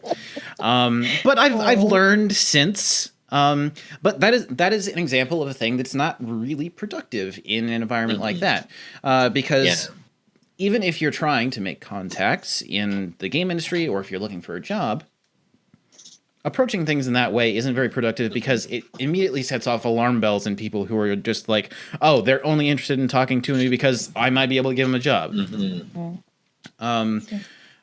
Your mistake was not also slipping a $5 bill in there with that. Oh, well, yeah. Well, in San Francisco, that won't even get you one drink, so it doesn't even matter. You need to adjust for cost of living. Yeah. But what are some things that you have that you guys have encountered with people who are maybe trying to get in the industry, maybe students or people who are looking to work with you, or maybe looking to work with people who you know who have been doing things who maybe subconsciously were doing something non-productive, or even outside of industry events, maybe in people's portfolios or in work that you see people posting online? What are some things that you guys have encountered that experience has shown you is not a very productive way to go about doing things? And how would you recommend that people avoid doing some of those things? God, I know I said I wasn't a starter off, but I already was thinking about an answer. I'm a cynical guy, but I'm not a pessimistic guy. So I don't like going at it from the angle of, college kids or kids that are out of high school are automatically going to fuck up. I think the biggest mistake is thinking that you need a booth or that you need some form of visibility in that sense at a convention, especially because people don't really understand what San Diego Comic-Con is. They don't really understand what GDC is. People especially don't understand what fucking E3 is, right? I mean, E3 is not a place to do business. It's a place to show off who you are, and those are two entirely different things. Doing business, networking, and showcasing those are not the same things at all. Which I think we all could, and at least in some form, agree on. I guess I don't know. I think they're different. But I think the biggest thing because I'm a cynical guy, but I'm not a pessimistic guy. I don't like shitting on people, and I unless you're like Notch or someone who goes after my friends, and once you do that, once you go after my team, you can shit on me, you can shit on my game. Once you go after my people, it's a completely different ball game, and you will not win. But the biggest mistake people make is thinking they shouldn't be there, or they should be there in a way that is beyond their financial means. Just being there is the greatest thing. Even if you're like the intern at a company and they send you to Steam Dev Days, then you're at Steam Dev Days with a bunch of hoity-toity Steamworks developers, whatever the fuck that means, or is worth. And it's just people don't understand experience, I think. And part of the experience is just going there. And by going to San Diego, everybody should go to San Diego Comic-Con at least once, even if they hate it, just to experience it. Everyone should go to GDC once, even if they hate it, just to experience. I'm glad I went to E3. I'm glad. Well, that's another issue, and that is very valid as well. But the idea is just for the experience. I'm glad I went to E3, even though I'm never going again. I'm glad I know what E3 is, and I'm glad I know where I stand in that thing. So I think that people, I think that going at it from the angle of, how can we tell kids not to fuck up is not the right way to go about it. I think it's more of a let them fuck up once they get there, and then they will decide for themselves who they are. And if they're not worth anything, then they will continue to be a troll and continue to be, somebody that doesn't bring anything to the table. The greatest thing that they can do is just go there and learn to fuck up. If I didn't learn to fuck up, and I have fucked up a lot, I would not be where I am right now as a developer or a human being. Basically, sorry. To kind of, I guess, to sum up, and you can tell me if this is wrong, but you would say that one of the more valuable things that people can do is not necessarily run from failure, but sort of embrace it and allow themselves to fail so that they can learn from that failure. Yeah, people think failure is a weakness. Failing is not a weakness. Failing is not a weakness. Yeah. Well, it's about how you recover from that failure and learn from it, right? Yes. Yeah. Yes. Yeah. Sorry, I didn't want to monopolize time, and I know I talked a bit on that. So. Well, sure. Yeah. No, I completely understand. That's a very good point. And the idea of, encouraging people to sort of fail early and often is something that I'm a big believer in, because it allows you to get all the bad ideas out of the way. So that then you can, go on to make better stuff. What about the rest of you guys? What do you think are some, say, behaviors or practices or things that might not be super helpful, but are sort of prevalent in things that you see people doing either online or in real life events? Well, the last time I was at Develop, I had this guy approach me. I was just hanging out in the bar like everyone does at Develop. And he comes up to me and he's like, "Oh, hey, I recognize you. I think I stalk you on Twitter." I was like, "What?" That's one way to open a conversation. He's like, I follow you, I'm a big fan. I'm like, that's nice, but you have immediately put me on edge by phrasing it like that. So think about the way you open up a conversation, especially with a female developer. We can be a little bit more concerned about these things. It's a bit more of an issue for us. He was a nice guy, but that initial thing just really put me off. Yeah, for real. I will admit that I'm also guilty of doing similar things. I haven't said I've stalked people, because that's automatically creepy. Yeah, no, it's just the choice of phrase. If you come up and said, "Oh, yeah, I follow you on Twitter," that's fine. I stalk you on Twitter, not so fine. Yeah. Kelly, Sue, what about you guys? Are there things that you have seen people doing, maybe related to either being a student or working in concept or anything along those lines, where sure, it might be good practice at some point, but in the end it's not going to be necessarily very helpful? I guess one of the things that, this is not any specific to any one demographic or anything like that, but just in general, I think when people are, especially if they're meeting, let's say, someone they really respect and admire or something, they have a tendency to, I understand the excitement and stuff and enthusiasm, but they tend to monopolize their time and just keep them there for forever. Yeah. And it's the person has other things to do. They might be too gracious to try and get out, or they might try and then, the person doesn't take the hint or something. So I think learning to read the room pretty much, or knowing when a good stopping point in a conversation would be is a really good skill to learn, and so you don't trap someone. Oh my goodness, that reminds me. When I was a student, we had this event every year at my university called Animex, which was a fantastic event for students because they would get in these speakers from all over the industry. We had Ken Wong one year, and obviously at the networking events in the evening, he was super popular. He was surrounded by people all evening, and he excused himself to go to the bathroom. And apparently, one of the students followed him to the bathroom and put his portfolio under the stool, and he's like, can you please grip my portfolio? And the dude is like, that's so I'm on the toilet here. Can I get 5 minutes?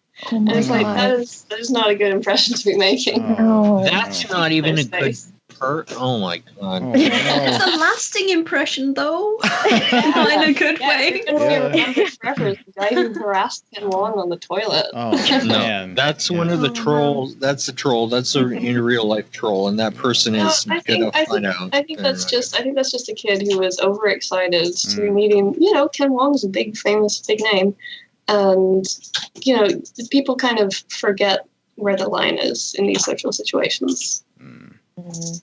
So just reminding yourself that your idols are people too, and they need their time and their privacy. Yeah, No, absolutely. the problem is that like when people are fans of other people's work, they're consuming the work and they're like, oh, I know this person, but you Yeah. don't actually know Feel the like you know person. them. Yeah. Mm-hmm. So they're over familiarity, I guess. Mhm. Yeah, that's definitely a very good point. I've seen that type of behavior a lot at things like GDC, especially at parties where people are drinking and stuff, and things are a little more loosey goosey. I've seen some really weird interactions, especially like you mentioned before with female developers. Female people in the game industry endure a lot of crap, and it's really unfortunate. I mean, all the women that I know in the industry have had some sort of weird, creepy thing happen to them, at least once, if not multiple, many times, and it's awful because if you treat these people badly, they're just people, and you're automatically putting up barriers between you and them. Yeah, it's like I got- 10. Oh, go ahead. Sorry, go ahead.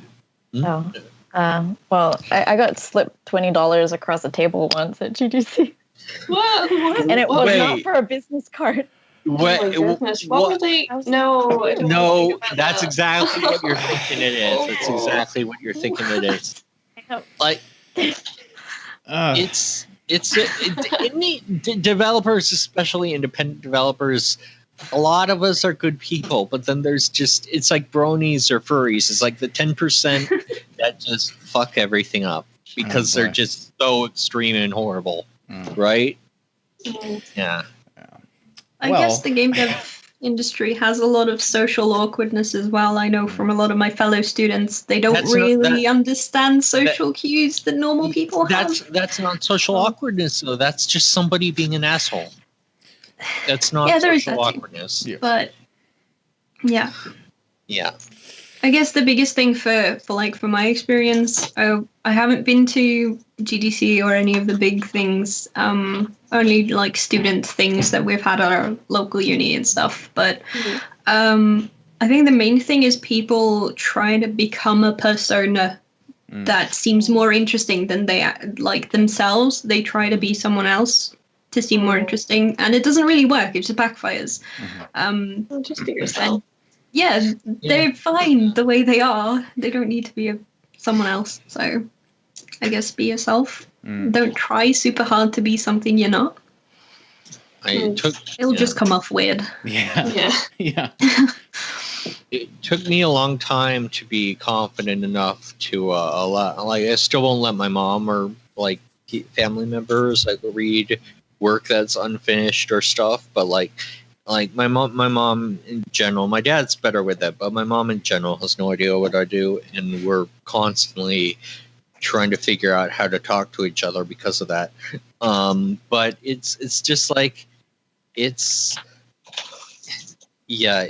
hard to find that equilibrium between people and game development, and because when you always have to go through a checkbox in your mind of, okay, what's this person's entry into video games, or like what do they think video games are, and you constantly have to be changing the conversation based on who you're talking to, right? And it took me a long while to be comfortable telling people I make Cthulhu dating simulators because when you say that's a visual novel and you're making that, people have a lot of assumptions. I think that's true, though. I think in general, just as a like as a general rule, interacting with other people in the industry, it tends to be a little easier to, you know, get past like, oh, this is a Cthulhu dating simulator, because people expect, you know, games to be kind of weird or different or something. But I think it really is a very important thing for people in the industry to be more socially aware of themselves and aware of where the line is, because there's always going to be a line that you shouldn't cross, and a line of, oh, what I'm doing is weird or creepy or just generally strange. Maybe I shouldn't do that. And I think you guys are right in that there is a lot of just general unawareness about whether like general unself-awareness. I'm not sure how to phrase it. A lack of self-awareness. Yeah. And I think it's probably a big part of it's probably made worse by the fact that so many of us are, you know, we're just staring at our computer screens all day, just like, you know, clicking or whatever, as opposed to actually interacting with people. That sort of ties back into what I was mentioning at the start, with, you know, getting up and moving around the office, talking to people. It's important to like have those types of interactions, right? Because it sort of lets you practice being a normal human being. Yeah. It can be easy to get out of practice with that when you're just sitting in front of a screen all day. Mm-hmm. And if I can add one more, just one more thing for me about GDC, it really makes me sad that after every single GDC now, I've been to 2, and I'm hopefully going to the 3rd. But like at the time when they opened up registration for GDC 218, they also did Comic-Con for exhibitors, and I'm like, guys, I already spent a lot of money and I need to spend a lot of money, so stop making me spend a lot of money more. but what I'm getting at is after both GDCs I've been to, I've noticed this huge MRA, Gamergate, and, you know, backlash about the diversity in GDC, and this has happened both times. And it's the GDC, the GDC I see it's not that, and it's good and it's fun, and I'm not trying to discount the fact that this horrible stuff does happen. It's like I always have to be looking over my shoulder now when talking about inclusivity in games, because at events, because you never know who's going to be there, you never know who's going to want to start shit. But and it makes me sad and really mad, because I really like GDC, and it is a very fun convention where you do get to talk to people, and you do get to network, and you do get to make friends. But so it just makes me sad, because that's not what it is. Well, I think the really big important takeaway from things like GDC, especially with the way that it's changed over the past few years, is that if you want to have inclusivity, if you want to bring more people in, if you want to have more different people interacting, you have to actively encourage it. And I can't help but think that including more people is a good thing, because, hey, suddenly I have female coworkers, and I have coworkers who are from other countries, and people of color, and all this stuff, and each of them brings their own different perspective. And if somebody wants to, you know, talk badly about that, then that means they're the person who's being shitty. It's not the people who are intentionally hiring more women or more people of color or something. Those aren't the people who are causing problems. It's the people who are saying that it's a problem. So it does. Honestly, if you want to be inclusive, just go and fucking do it, because that's the only way that we can actually change the goddamn industry to something better. It can't be all people who look like me. Like I'm just a generic white dude, and I don't want to work with a bunch of generic white dudes, because I already am one. I want to work with lots of different people, and I want to have those different experiences. And if people are uncomfortable with that, fuck them. They can go eat a dick, because I would rather work with people who are different than me than people who don't want to be around people who are different. And I think it's really important and healthy to say those things in public, in a public forum, and be inclusive. Try to be a good person in public rather than worrying about if some douche nozzle on the internet is going to be like, oh, Gamergate, whatever, blah, blah, blah. Those people can go suck a dick because honestly, they don't matter. They're not the people. Haters gonna hate. Yeah, exactly. Yeah. Haters gonna hate. They'll find something to hate on anyway. Right, exactly. They're gonna find something to hate on anyway. They're terrible people. I don't want to have anything to do with them, and I would rather just essentially preach a message of just being a decent person as opposed to whatever the hell they're doing with their sad lives. Yeah, and I just needed to get that off my chest because I've been seeing so much hate. And it's just like, I don't want people to not come to GDC or Comic-Con or Steam Dev Days because they read what these people are writing, because it really is I mean, I met so many people at my first GDC, and I met so many people at my second GDC, and I'm sure I'll meet so many people at my third if I even go. Which if I have the money, I will. But right now, I'm like spending $1,000 through Christmas. But it just makes me real sad sometimes. Really, really sad. All right. Yeah. On that note, let's kill Krampus. If you guys want to get back into the game, that seems like a pretty good. I'm sorry, Xavier. I didn't think I needed to go morose and shit. Oh no, I completely understand. Did you guys have anything else that you wanted to mention before we get back into the game? No, I think it was a very interesting talk, and it kind of relates to one thing that I try to do everywhere I go, which is I try to spread positivity, not focus on anything that's negative. It's going to be there, but try and find the positive things in the things that you like, the things that you do. Good outlook. Yeah, absolutely. Highlight those. Yeah. Well, great. I think we're all sort of on the same page. And speaking of getting back to Krampus, let's change the scene a little bit now. Let's get back into a goofy little game of Dungeons and Dragons. Or a troll or whatever it is. So, over the past few hours, you guys have set up an alarm system, tried to stealth into a situation where you won't be seen, investigated the perimeter of this large factory or work camp, set yourself up in an office, started brewing some tea. Made some tea. Yeah. And with that, we're going to bring things back in to Sue.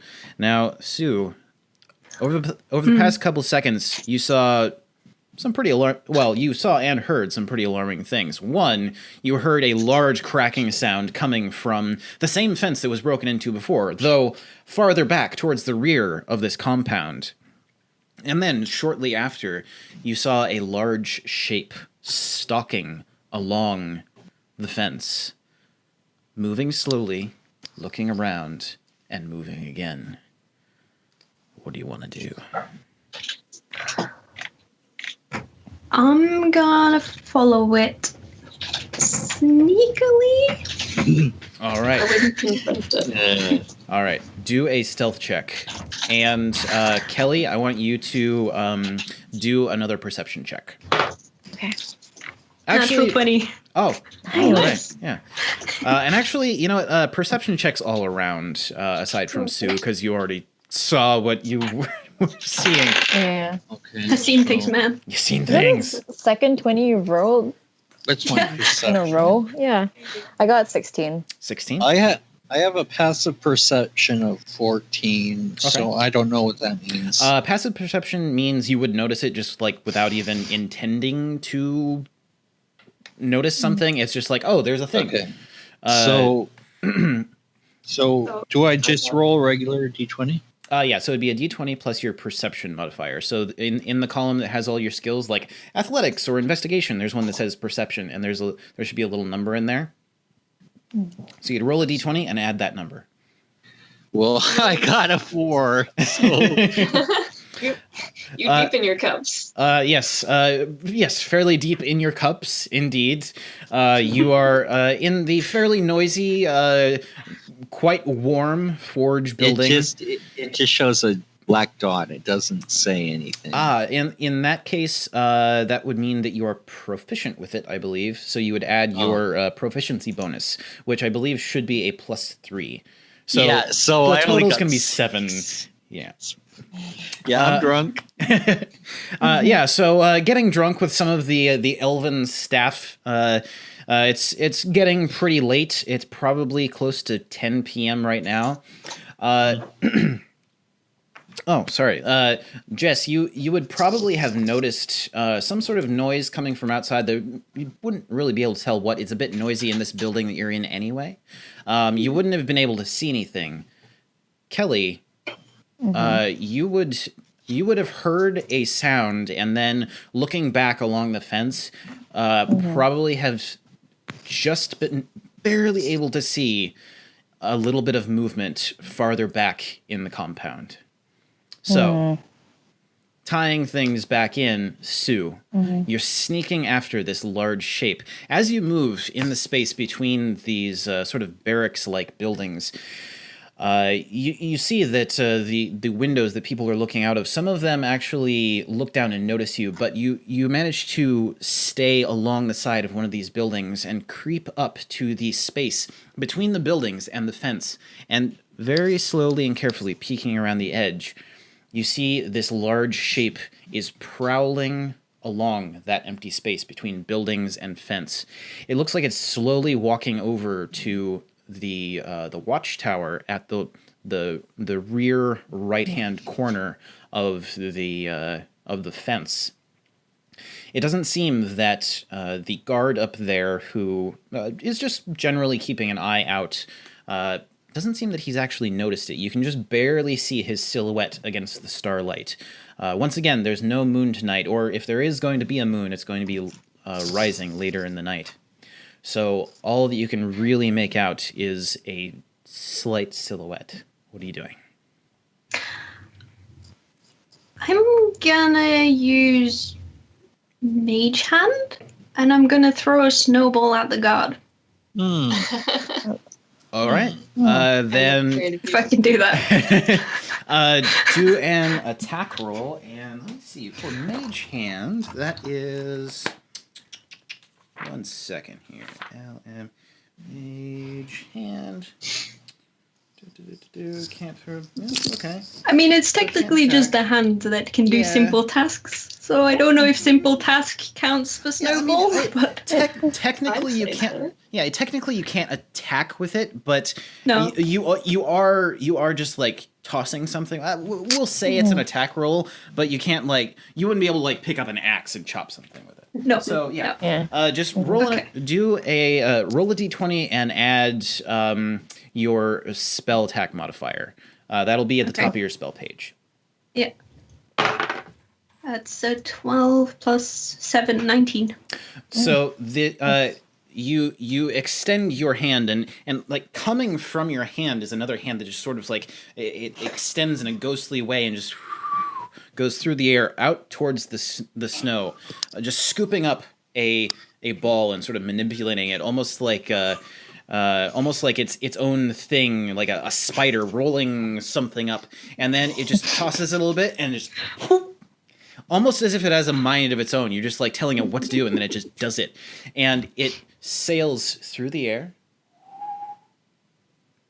and you hear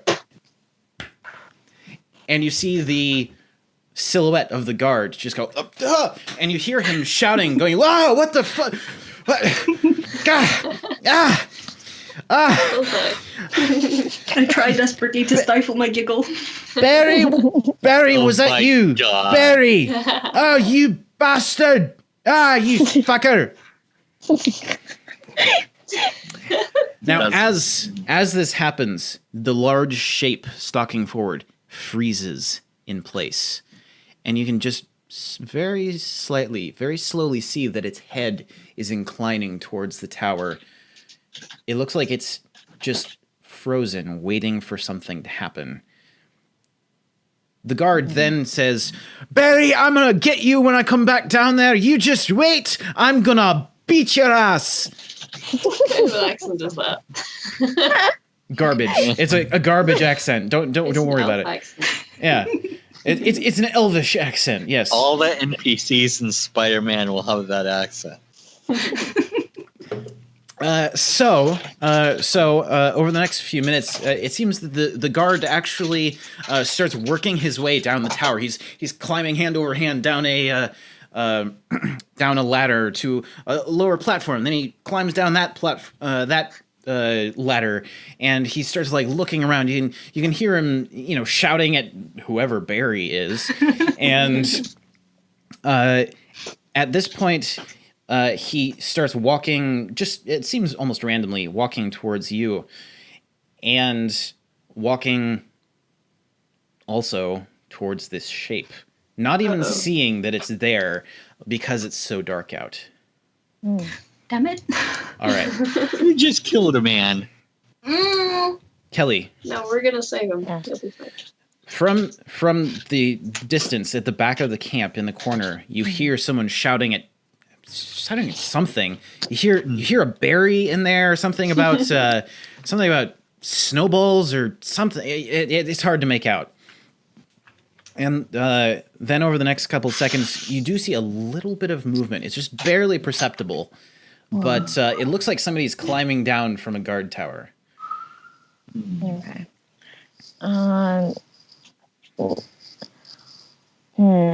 And I've seen the shape, the large shape already, right? You did see something back there, though it's so dark out right now that you're barely able to perceive it. And it seems like if there was movement before, it's stopped now, and you can't even tell where it might be. Do I see Sue? Do a perception check. Okay.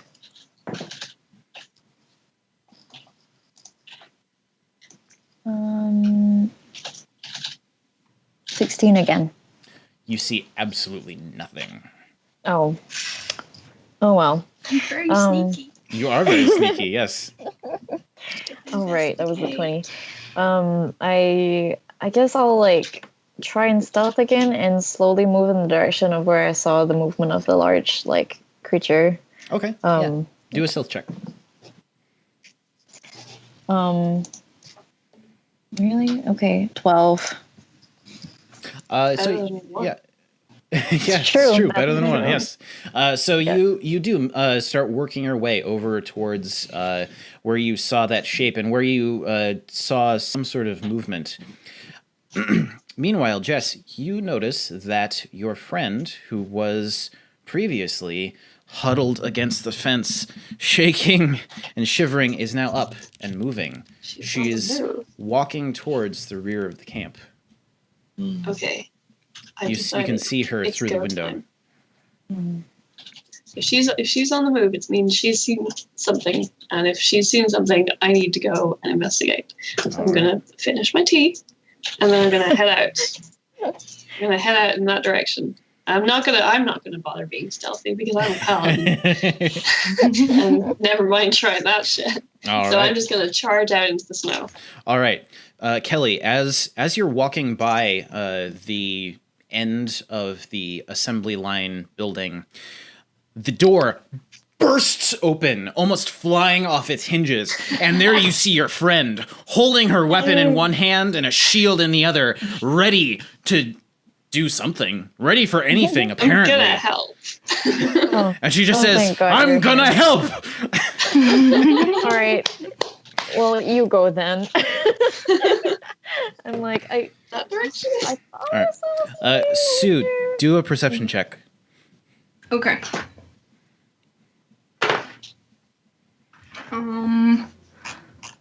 That's not great. That's a 7. You're like so almost like entranced by this. I don't know. Something seems like it's about to happen. You're just like so locked into it that you don't even notice anything else around you that might be going on. I'm probably watching that guard still and giggling to myself. Well, you are watching the guard, and he is like creeping through the snow, and he's like bending down and getting some snow in his hand and packing a snowball, and he's like getting ready to throw it. He's gonna get his revenge. Ask us a question about casting spells? Yes. Because I think I can cast the cantrips quite regularly. Yes. But what about my other spells? How many of those can I cast? So on your spell sheet, there are. It should say that you have up at the top. It has first level, second level, third level. Those little dots are how many of that slot you can cast. So you could cast, say, Fairy Fire, which is a first level spell. You could cast that 4 times, or any of the other first levels 4 times. Oh, so can I cast those 4 times and then second time, like all of those accumulated? So for second level spells, you could cast, for example, Hold Person. You could cast it twice, or you could do Hold Person and then Invisibility, because you have 3 second level slots. I can do like those 3 second levels as well as the 4 first levels. Yes. Like I don't have to choose one. Okay. Exactly. In which case, you can cast some spells at a higher level. Oh. What does that do? So if you did something like, for example, if you did Cure Wounds at a higher level, you would get additional healing power. Okay. So it's a first level spell. You could cast it as a third level. thinking about casting some Fairy Fire. Okay. What does that do? It's gonna make shiny. Yes. So for Fairy Fire, what that does is it does a few things, but essentially it makes it so that anything that is within a 20-foot cube is lit up so that they have a colored outline around them, meaning that if you went to attack them, you would have advantage. You would be able to roll twice and take the higher of the 2. Nice. It also means that if something is invisible inside that cube, or I believe it's when... Yeah, well, regardless, it makes it so that it becomes visible, so you can see it. Bryy, I want you to do another perception check. This time with disadvantage because you are getting pretty. I'm getting there. Drunk. I'm getting there. Or okay, so I'm gonna roll 9 with a disadvantage of what? So with disadvantage, that means you roll twice and take the lower of the 2. 8. Yeah.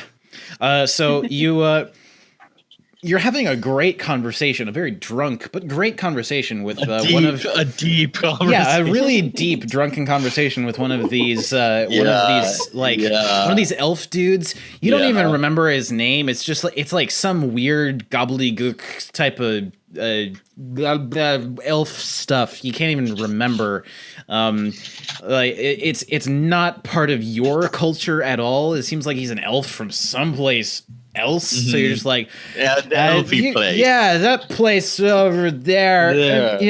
And there's this like stuff, and man, I meant to ask you about your ears. Do they detach? Yeah, it's literally that type of thing. Like you're getting so drunk that's what it's like. Yeah.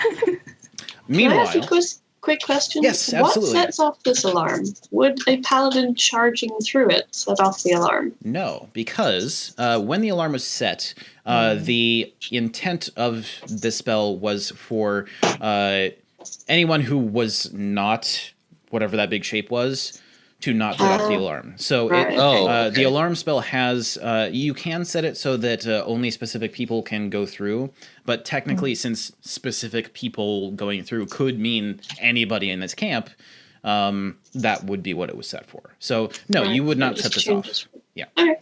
Let's go. All right. So Kelly and Jess, what are you guys doing?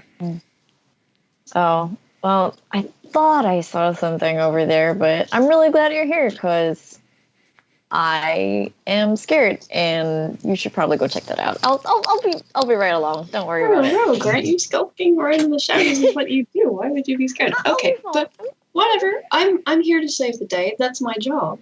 So if you thought you saw something over there, I'm going to go dashing through the snow towards it. All right. Sue, are you casting Fairy Fire? Yes. All right. So, Jess and Kelly, as you guys are working your way, well, as you're dashing through the snow, or at least one of you is dashing through the snow, very suddenly, just seemingly out of nowhere, there are these bright, sparkling lights, and then there is a shape outlined about 60 feet ahead of you. It's maybe 9 feet tall. It has huge horns coming off of its head. It appears to be wearing long robes, and there are these sort of crooked feet coming out of these robes with no boots on, and they appear to have almost like bird-like. They have long toes that have claws, and they're just digging into the dirt below the snow that it's standing above. And as you go charging forward, this image just fills your field of view, and you can't focus on anything else. It's just it's so unnerving that this thing just suddenly lit up. All right, shiny. Kelly, what are you doing?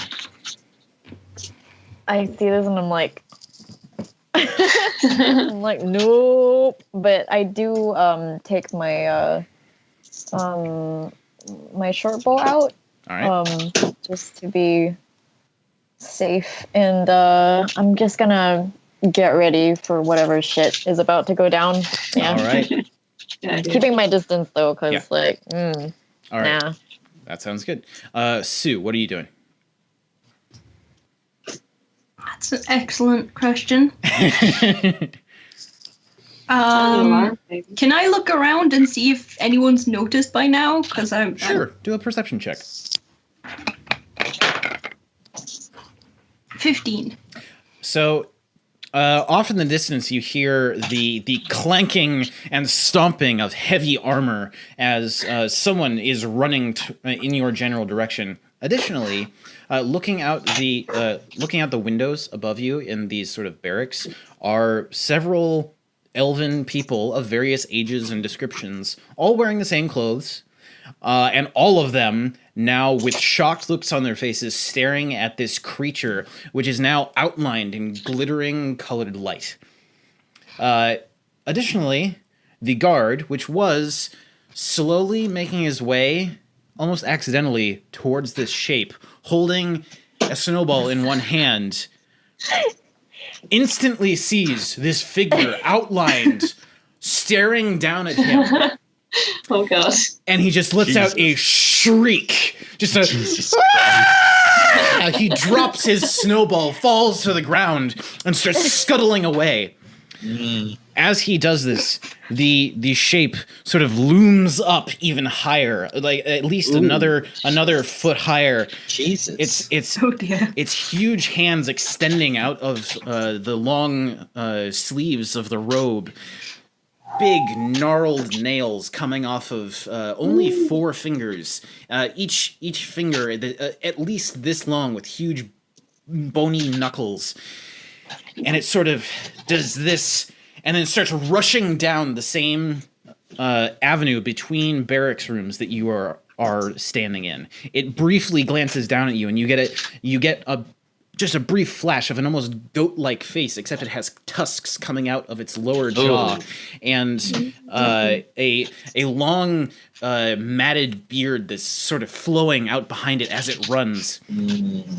As it runs down this sort of avenue between the barracks, it actually smashes with one hand through one of the doors in the barracks, leans inside and shouts something somewhat unintelligible, and then smashes the door on the other side in the other barracks, does the exact same thing, and then continues running down the avenue.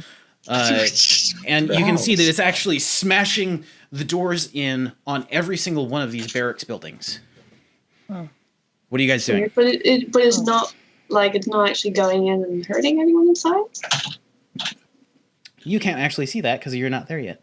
Well, I'm working on that. All right. Is it running towards them or away from them? It is running. So let's see here. Here's the fence right here. And here's the guard tower over here, or rather over here. So fence, guard tower, you standing right here, it running directly past you. Okay. So it's running sort of towards the center. Yeah, it's running sort of towards the center of the compound, and it's smashing in all the doors for these sort of barracks buildings. Bryy, I want you to do another perception check. Once again, okay. Disadvantage. And once again, okay, let's get ready for this, guys. I can't tell if that's a new one or... Oh, it is... Okay, 13, yeah. 13. You hear a sort of commotion or a clattering type of sound, which then just kind of dies down. You can't even tell if it was in the same building that you're in.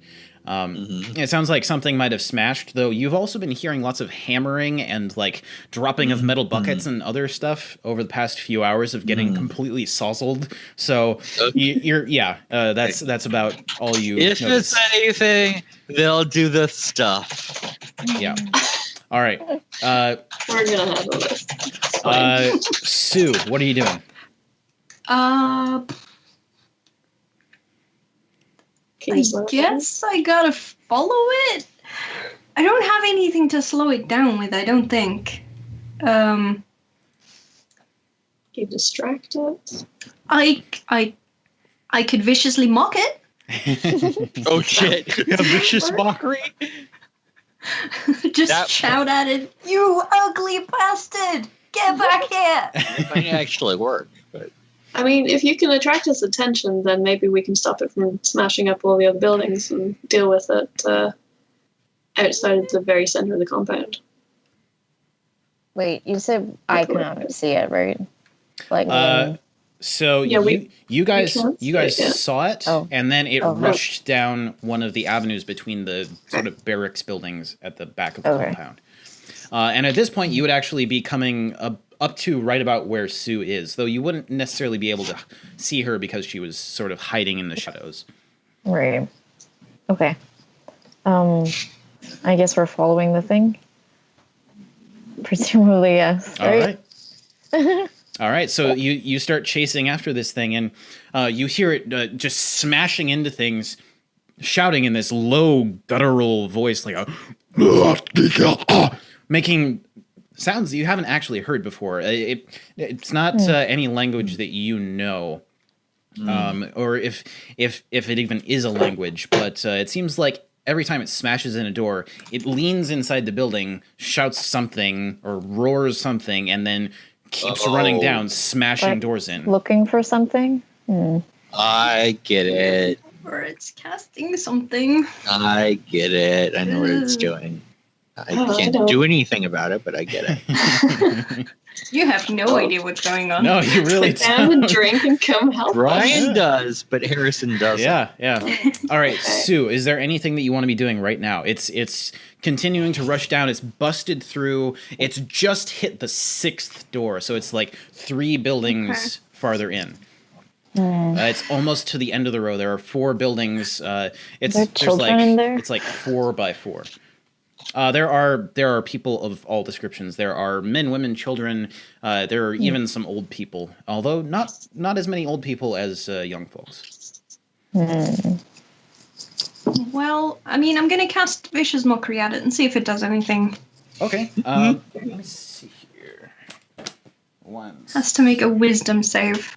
Yeah. Okay. So in that case, Let's just hope it's not. And hopefully notice us and come back. I don't think it will somehow, so it but has to make a you know. wisdom saving throw. You said.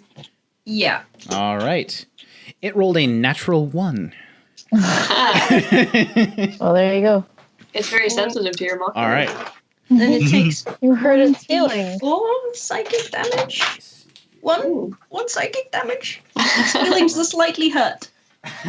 Not all the way, but slightly. Yeah.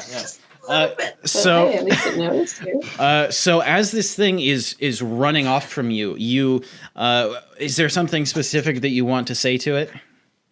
What I said earlier. Okay, yeah. So you viciously mock this thing, and it actually, like, as it's running, it kind of like skids and stops, and as you're shouting this at it, you can see that it goes Yeah, it actually looks a little bit like that, except with a slightly more human face, but still very close to that. Oh, it's crying because it's feeling yes, so hurt. yes. And you can see that it like raises one hand to its face and staggers a second and just roars at you, just like ah, and turns around and starts smashing not just the doors in, but the windows as well, and just shouting like. Once again, shouting the same phrase, and this time just running along the this avenue between these barracks buildings. It's now getting to the last row of buildings, and just smashing in windows and doors, just shouting into the buildings, and then continuing to run. And you can see that it actually starts to round the corner, going in the direction, going in the direction of the front of the camp. Rounding off to its left. And it seems like it's probably going to be doing the same thing along that row, but you can't be certain. What are you guys all doing? How are the people in the buildings, in the barracks, responding to this smashing and screaming? Perception check. Okay. Can I do one as well? Yeah, sure. Yeah. I got 8. 15. I'm not the most perspective. Perceptive? So initially all that you guys hear is some screaming, because it doesn't seem like anybody was expecting this. But over the next couple seconds, as this thing is running down this sort of avenue, you hear not just screaming, but now shouting, and the type of shouting you would expect in almost like an emergency situation where people are shouting orders to other people. And you can now hear that people are, it sounds like people are sort of jangling chains or something. And there's lots of pounding and like metallic things hitting other metallic things. All right. Bryy, do another perception check. Once again, another one. With disadvantage. Okay. Watch, this will be a nat 20. And it's a 5. So your drinking companion, he's like this guy came up to me and he's like, okay, he's like, no. you got ears, you got the ears, the what elf. What do you do? I just. Oh God, that's so. Oh man. Yeah. God, yeah. Man. It was really. Oh yeah. Man. Hey man, I'm gonna go outside to write my name in the snow. Do you wanna? No. Do you wanna come? Good. I'm gonna call up and I'm gonna I'm gonna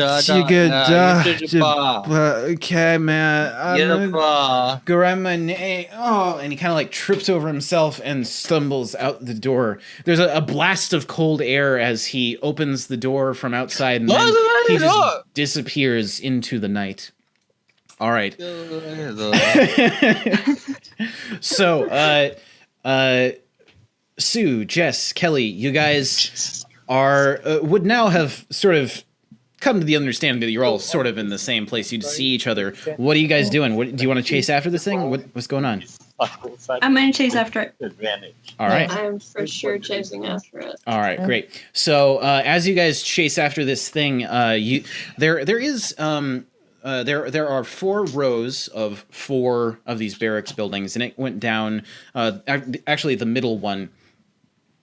And as you guys get to the last row, you're able to kind of like cut over, and then onto the next row. You can see that it's doing the same thing. It's smashing doors and windows in, except something has changed this time.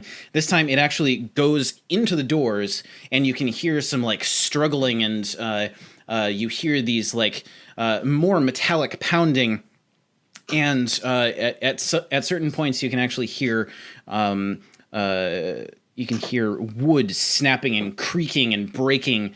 And at one point, you can actually see that something flies out of one of the doors, and then immediately after, this creature runs out the door, sees you, and then just starts running forward, smashing things again. But it's just locked eyes on all of you now. Oh, good. Oh shit. Yeah, we're gonna do this. Can I shoot it? I'm gonna Because I have turn my to bow those out. two and be like, can either of you slow it down? Yeah, No, because but I can I've had hit my it a bow out bunch. this whole time. So like, can I shoot it or? Yes, To you your can. leg. So do an attack roll. Okay, I don't get sneak, right? It's Zenith. No, you would not get sneak attack. One of your allies is not close enough. Okay. Oh, come on. 1 second. 8. So as you loose the bolt, it's still really dark out. Actually, Fairy Fire is still in effect, so you would do that with advantage. Oh, that's right. Yes. About that. Oh, much better. Handy. Let's see. Smash.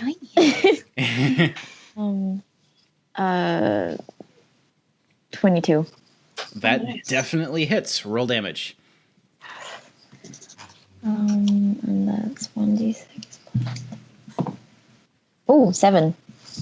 So as you loose the arrow from your short bow, it connects with this thing in its upper chest, and it staggers backward, and it then like reaches up with one of its big bony knuckly hands, tears the arrow out, and then it looks at it, and there's this like dark blood dripping down from it that's illuminated by the candlelight coming from the buildings on either side, and it looks at you and says, "More of his lackeys.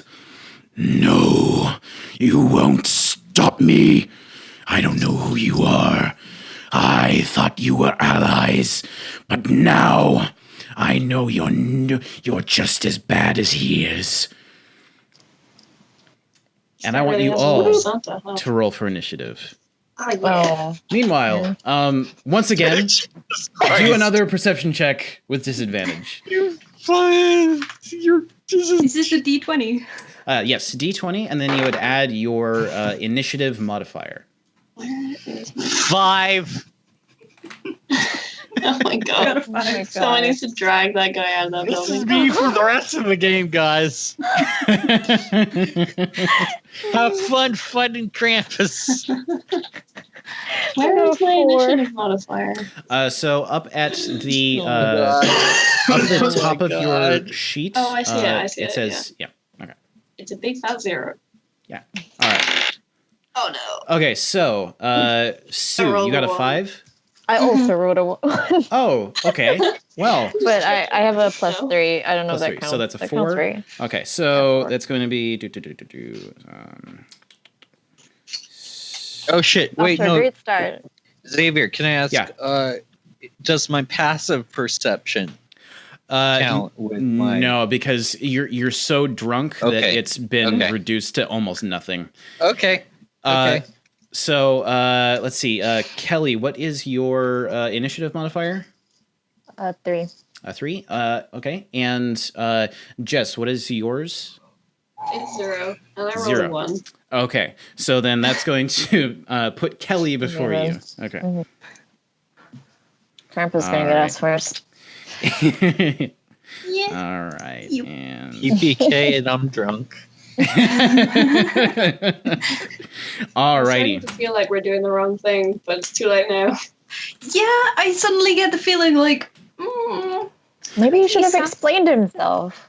Maybe So- yeah, So well, on his turn, this gigantic creature with its curled back horns and its long robes actually it looks pretty evil. it does look genuinely evil. It is fucking terrifying to look at.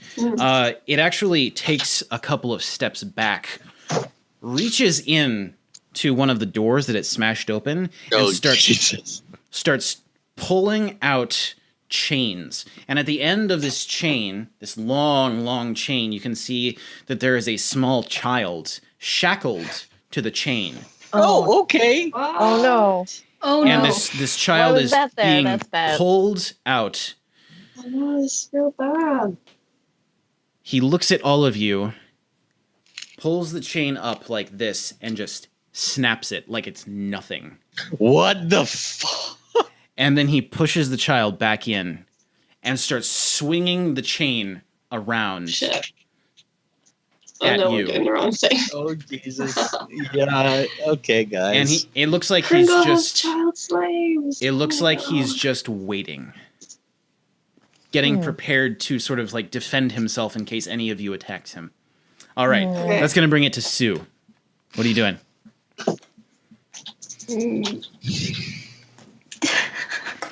That's a good question.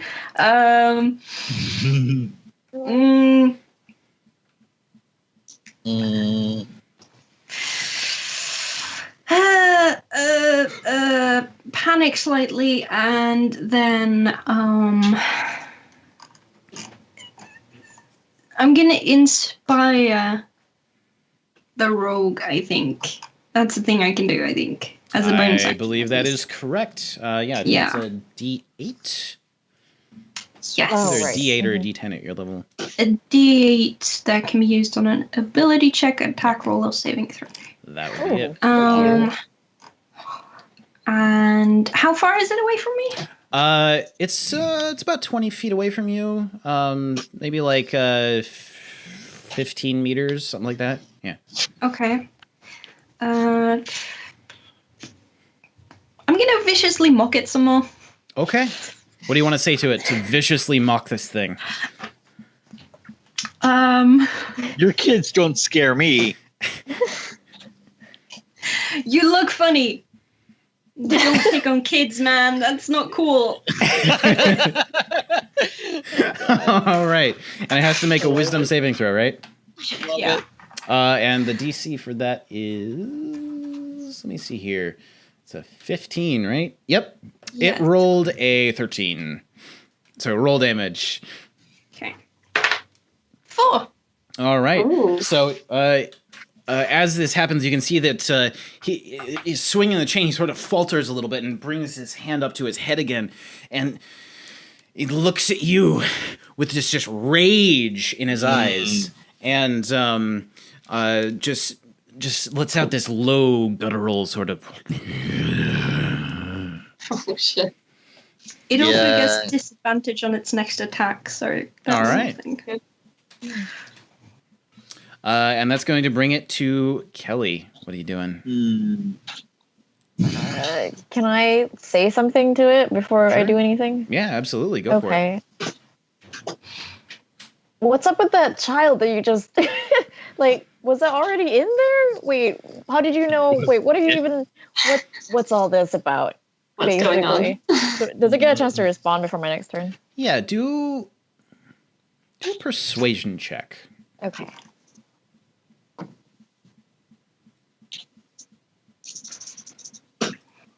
Mm, 4. Oh wait! Oh, I have the inspiration die. You I'm gonna do. use it. Yeah. 8. Nice. So I guess 11 then. Right? Wait, no, 12. 12. 12? Yeah. He seems, this creature just like, it actually takes a half step back, and it starts swinging the chain a little slower. That's a good sign. You don't know. I don't. You're right. That's true. Can I hold my attack Yes. until someone, well, it or anyone else takes the strike at me or my party members? If Yeah, that sure. happens. So when one of your party members or you is attacked, that's when you'll attack. Yeah. Just be sure. Okay, yeah. Just to clarify. Yeah. Okay. Yes, you can. Okay. Jess, I'm what are you gonna doing? Hold off now. Okay. So I was charging into this fight, but now I'm confused because the big evil enemy is behaving in not big evil enemy ways. This is really confusing. I like things to be black and white and good and evil. So I'm going to use my Paladin Divine Sense. I'm going to be like, okay, Oh. if this thing really is big and evil, then it's going to like show up on my Divine Sense as a bad guy, a fiend, an undead, desecrated, whatever the hell that is. Okay. So I'm going to use my divine sense. I'm going to be like, if you truly are a creature of evil, then I'm going to know. And if you are a creature of evil, then I will smite you because that's my job. All right. Seems fair. Yeah, go for it. And if it doesn't flag out as evil, then Let's see here. I'm going to be really confused about what to do. Action. You can open your window. Mm. You know the location of any celestial, fiend, or undead within 60 feet of you. It's not behind total code. Blah, blah, blah, blah, blah, blah. Raise you, they'll stick the presence or place me on created or desecrated. Your number of times equal to 1 plus your... Yeah. I'll say, yeah, you can use that. You do indeed detect the presence of strong evil nearby, though none of it is actually emanating from this creature. Oh. Oh shit.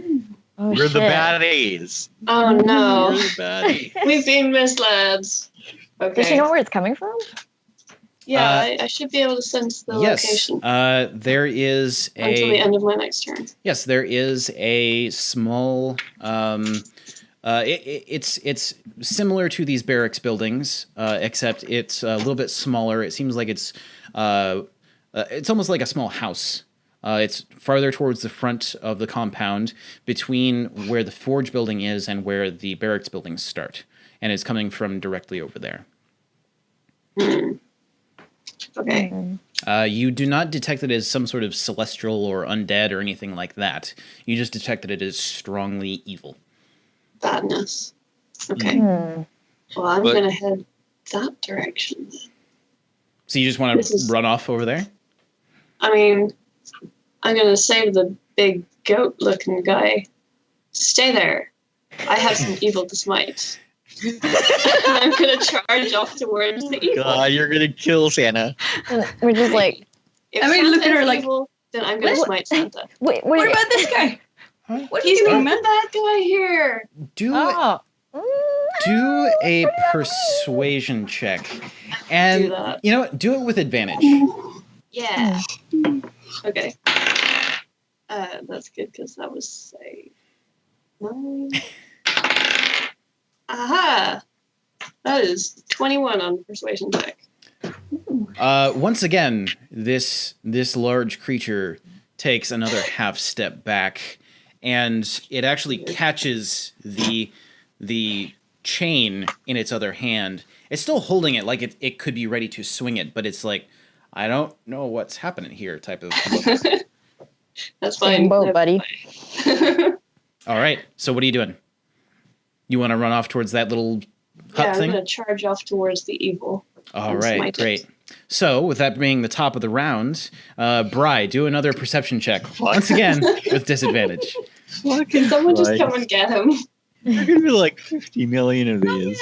Yeah, our wizards. We should probably go fetch him. 11. That's a bit better, right? But it is a bit better, but given the fact that you are essentially like basically in a drunken stupor, you stir awake for a second, and then you're like, oh, I gotta pee. I actually will do a constitution. Outside. Yeah, do a constitution saving throw. A constitution. Yes. Saving throw. Yes. So I hope you don't pee on yourself. So I will. Yeah. I will. Yeah. Roll a d20 and add your constitution modifier. Oh, 13 plus 2, so 15.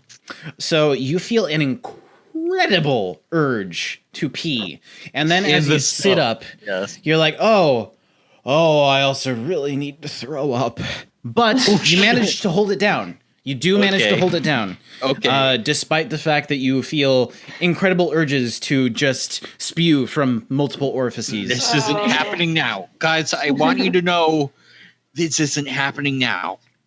And as you look around, you realize there's no one else in the room. You're just talking to an empty chair. Yeah, right? Okay. All right. So, with that, this creature is going to... He's just going to stay there, and he's like, what are you? Who are you? I'll be right back. I'm going to the restroom. All right. Well, that's appropriate. So, Sue, Kelly. What are you? Who are you? I'm a bard. We're just hired I to like do a shiny job, things. man. Who are you? Yeah, who are you?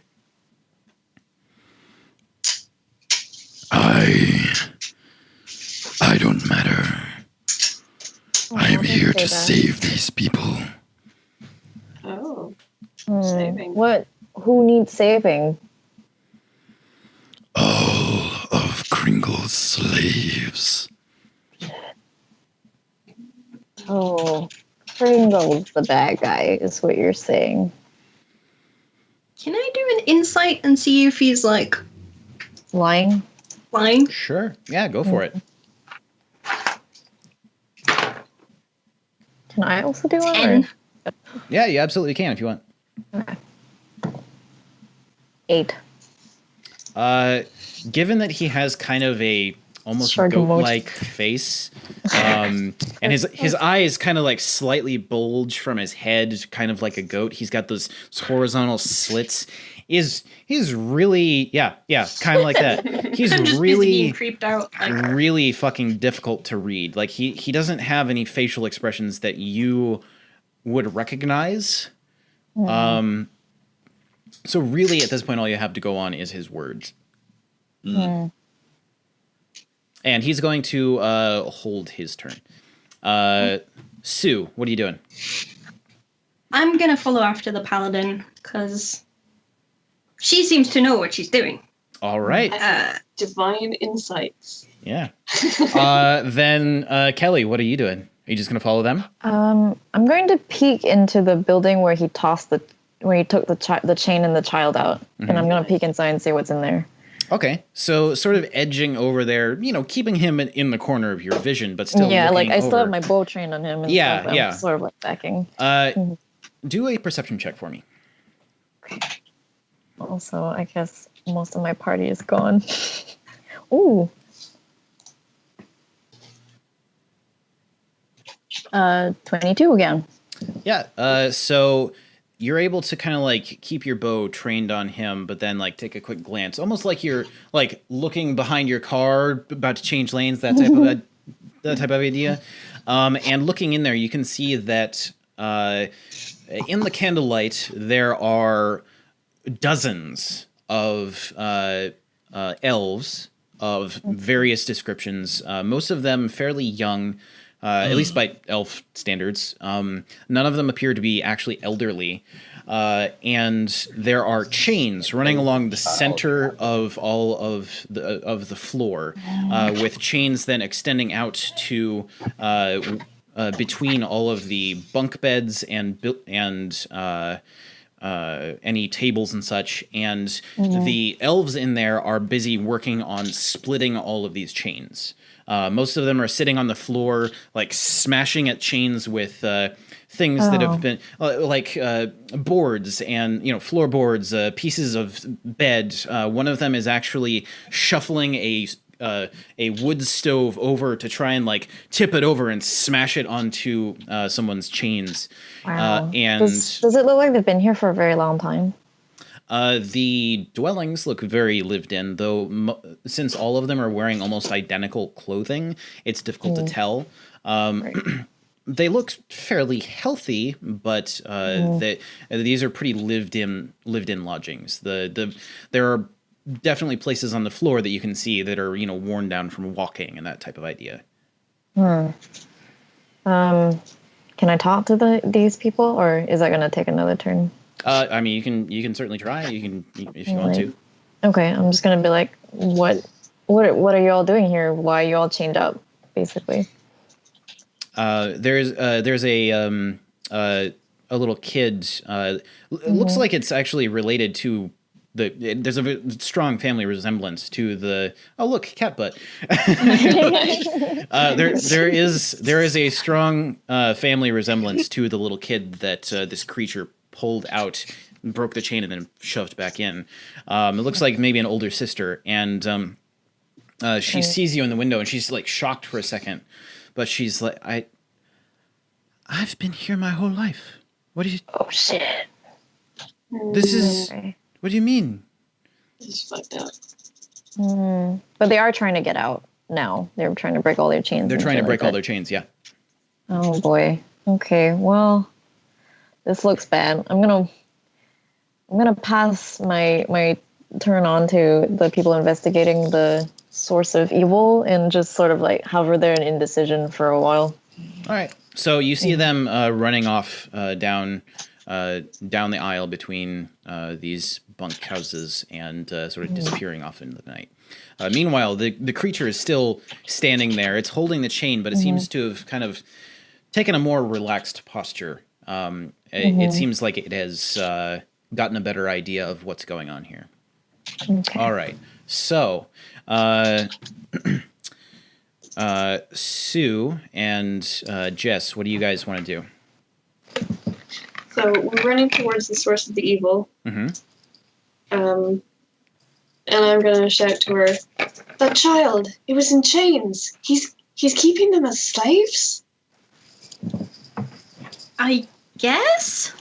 That doesn't seem very Kringle-like. Wow. Seems such a nice guy. I mean, it does go against everything we've ever been told about Kringle, but Yeah. that's pretty damning. Yeah, I guess so. And if Maybe he's keeping they slaves, stole something? you think that was like a prison? But he was just a kid. Oh, yeah. Why would you chain up a child? I don't know. No, it's gotta be bad. Probably. We're gonna go and find him, and we're gonna get some answers from him about All what the right. hell is going on here. So over the next, say, minute and a half, you run towards the front of the compound up to where that little house is, and both of you do perception checks for me.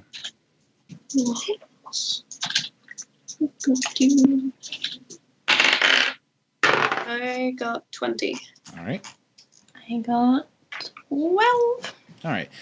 So, Sue, you wouldn't really notice this, just running along behind your really large paladin friend, but your large paladin friend would notice that over at the exit to the Forge building, where those main offices are, you see a figure standing there, wavering back and forth, stumbling a little bit. Really desperately trying to open up the front of his trousers so that he can pee. It looks like at one point he goes, and then goes back to peeing. Oh God. It is indeed your friend. Our wizard. Yes. It is our wizard, Piss us drunk. And none of his spells worked that evening. Okay. Oh God. So, almost immediately off to your right now, there is that small house, and directly ahead of you is your wizard friend. Is there anything you want to do? I think we're gonna need our wizard, and more importantly, we're gonna need our wizard sober. So I'm gonna charge over to our wizard, Okay. and if I can get close enough in this turn to grab him, Mm-hmm. can I use lesser restoration to sober him up? To kill the alcohol. You could certainly try that. Yeah. Yeah, I'm gonna try and violently sober him up. Violently sober me up. Drinking on the job. I was drinking tea. Well, no, I was technically drinking I tea. did my job and then I stated my intentions. You're on the job until we figure out what's going on here. I'm gonna sober him up. All If right. that's a touch spell, I really want you to slap him. It's a touch spell, actually. Yeah, All you just right. slap him across the face. Yeah, so you Damn it, man. run up there, and there is just the smell of alcohol wafting off him. It's not just in his breath; it's like coming out of his pores, and he's just like standing there, just continuing to pee, and he You're the one. You look big. You're the best. Just tell me he doesn't pee on me, okay? If he pees on me, I'm not going to be responsible for what happens next. Roll to dodge the pee. I'm not good at dodging. I'm gonna need you to do a dexterity saving throw. Oh no! Some people, Hey, some guess people what's my like notes it. that- No, okay, so that's just a straight D20 and my dexterity modifier? Yes. Tree. Well, my Got it, dexterity modifier ready is on 0, that. so... She gets a 11? nat 20 to No, dodge. So 11. yeah, luckily, you see it coming. You're able to just slightly sidestep, and good. it spurts out, and then it just goes to a trickle. It's really vile. You're just like you. Yellow Like snow. there's this just involuntary like, oh my god, you're disgusting thought that just immediately pops to the front of your mind. Deeply disturbing right now. Yeah. Then you're able to just walk up to him and how do you want to cast Crater Restoration? Do you want to? I'm gonna slap him. Yeah. Okay. I'm gonna slap him across the face. Do an attack Front roll. hand or back hand? Or one Both of each. One and Yeah, the other. yeah. Do an attack roll with advantage since he Okay. is completely unable to dodge right now. Yeah, I can't do much. Okay, so for an attack roll barehanded, that's just D20 plus strength roll? Plus your dexterity modifier Dexterity. to like Okay. hit. She's using That's good. restore. Okay, that's 11. Was it with advantage? With advantage, yes. Okay. Right. Also 11. Why do I keep rolling 11? What's wrong with this dice? Okay, yeah, I got 11. What is your AC? What? Oh, his AC. Oh, my AC is 14. So you do like get up there but just the way that he's like wavering back and forth, you just manage to just like not like actually getting hard hits in. It just like Jesus Christ. one of them brushes the tip of his nose and he's like Let's. But do I yes, touch him enough to sober him up? You do manage to cast Lesser Restoration on him as you're Good. just like grabbing with one hand and trying to slap with the other. Yep. Good, because that was getting to the part where it wasn't fun. So good. Thank you. What did my spell work? What the fuck's happening? I don't really know what's happening. Kringle is keeping slaves. We need to go and stop him. Wait, what? What the fuck? I don't really know. Also, the creature didn't come in that hole, so your spell kind of just, I don't know. It's just sitting there. I feel like she told me stuff that was more that trumps what you just said. I'm pissed that my spell didn't work, but at this point, she's telling me better stuff. So I'm not quite there yet, but I'm getting there thanks to her. What is going on? We should probably... Let's go. Yeah. Okay, Find I'll Kringle just and find out from him. Let's go find out. I'll just go. Fuck it. All right. Follow us. So you guys work your way over to that small house, meeting up with Kelly along the way as she runs up to meet you. And there you can see that there is a light on inside. There is it looks like maybe 1 or 2 candles burning on the inside. There's a small door out front, just like a regular, door. And it looks like there is maybe like a living room and then some rooms in the back. Okay. You just want to go up to the door and knock it in? What are you doing? I'm going to kick down the door. All right. Do That a seems strength check. appropriate at this point. Okay. Oh, I need to roll better. That's a 9. So you run up and with your big old booted foot, you smash the door, and it doesn't look like it's a very sturdy door. Oh. It just like slams open, and inside you find yourself in what looks like almost like a living room. There's a fireplace off to the left, and off to the right there's a couple of couches and plush chairs. It looks like directly in the back of the room is some larger room, and then there might be some sort of kitchen or something off to the sides of this hallway that goes directly to the back. I cast detect magic. Okay. You do not detect any magic in this area aside from what is emanating from your bard and paladin friends. Okay. Am I still detecting evil, or has that worn off now? Well, let me see. I think it was only till the end of my turn. Number times equal to 1 plus your charisma. I mean, what is your charisma modifier? It is +2. Okay, so I mean, yeah, you would be. I'd say yeah, you could keep on using it continuously. It's only been a couple minutes, so we're playing loosey goosey here. Don't worry about it. But yeah, you are continuing to detect this strong presence of evil, and it is coming directly from the back of this house in the large room at the rear. That's the way I'm gonna head then. All right. What are the rest of you guys doing? You just following along? I follow her. Quick scan valuables situation. Do a perception check. Yeah, you're gonna loot Santa's house now that we know he's evil, right? I mean, 17. There are actually several things in this room that look like they could probably be valuable. Most of them are kind of large, like lamps, and there's a table. However, there are a couple of small paintings hanging on the wall that look like they're very fine. They're in, gold-plated frames, and they look, they're only about yay big.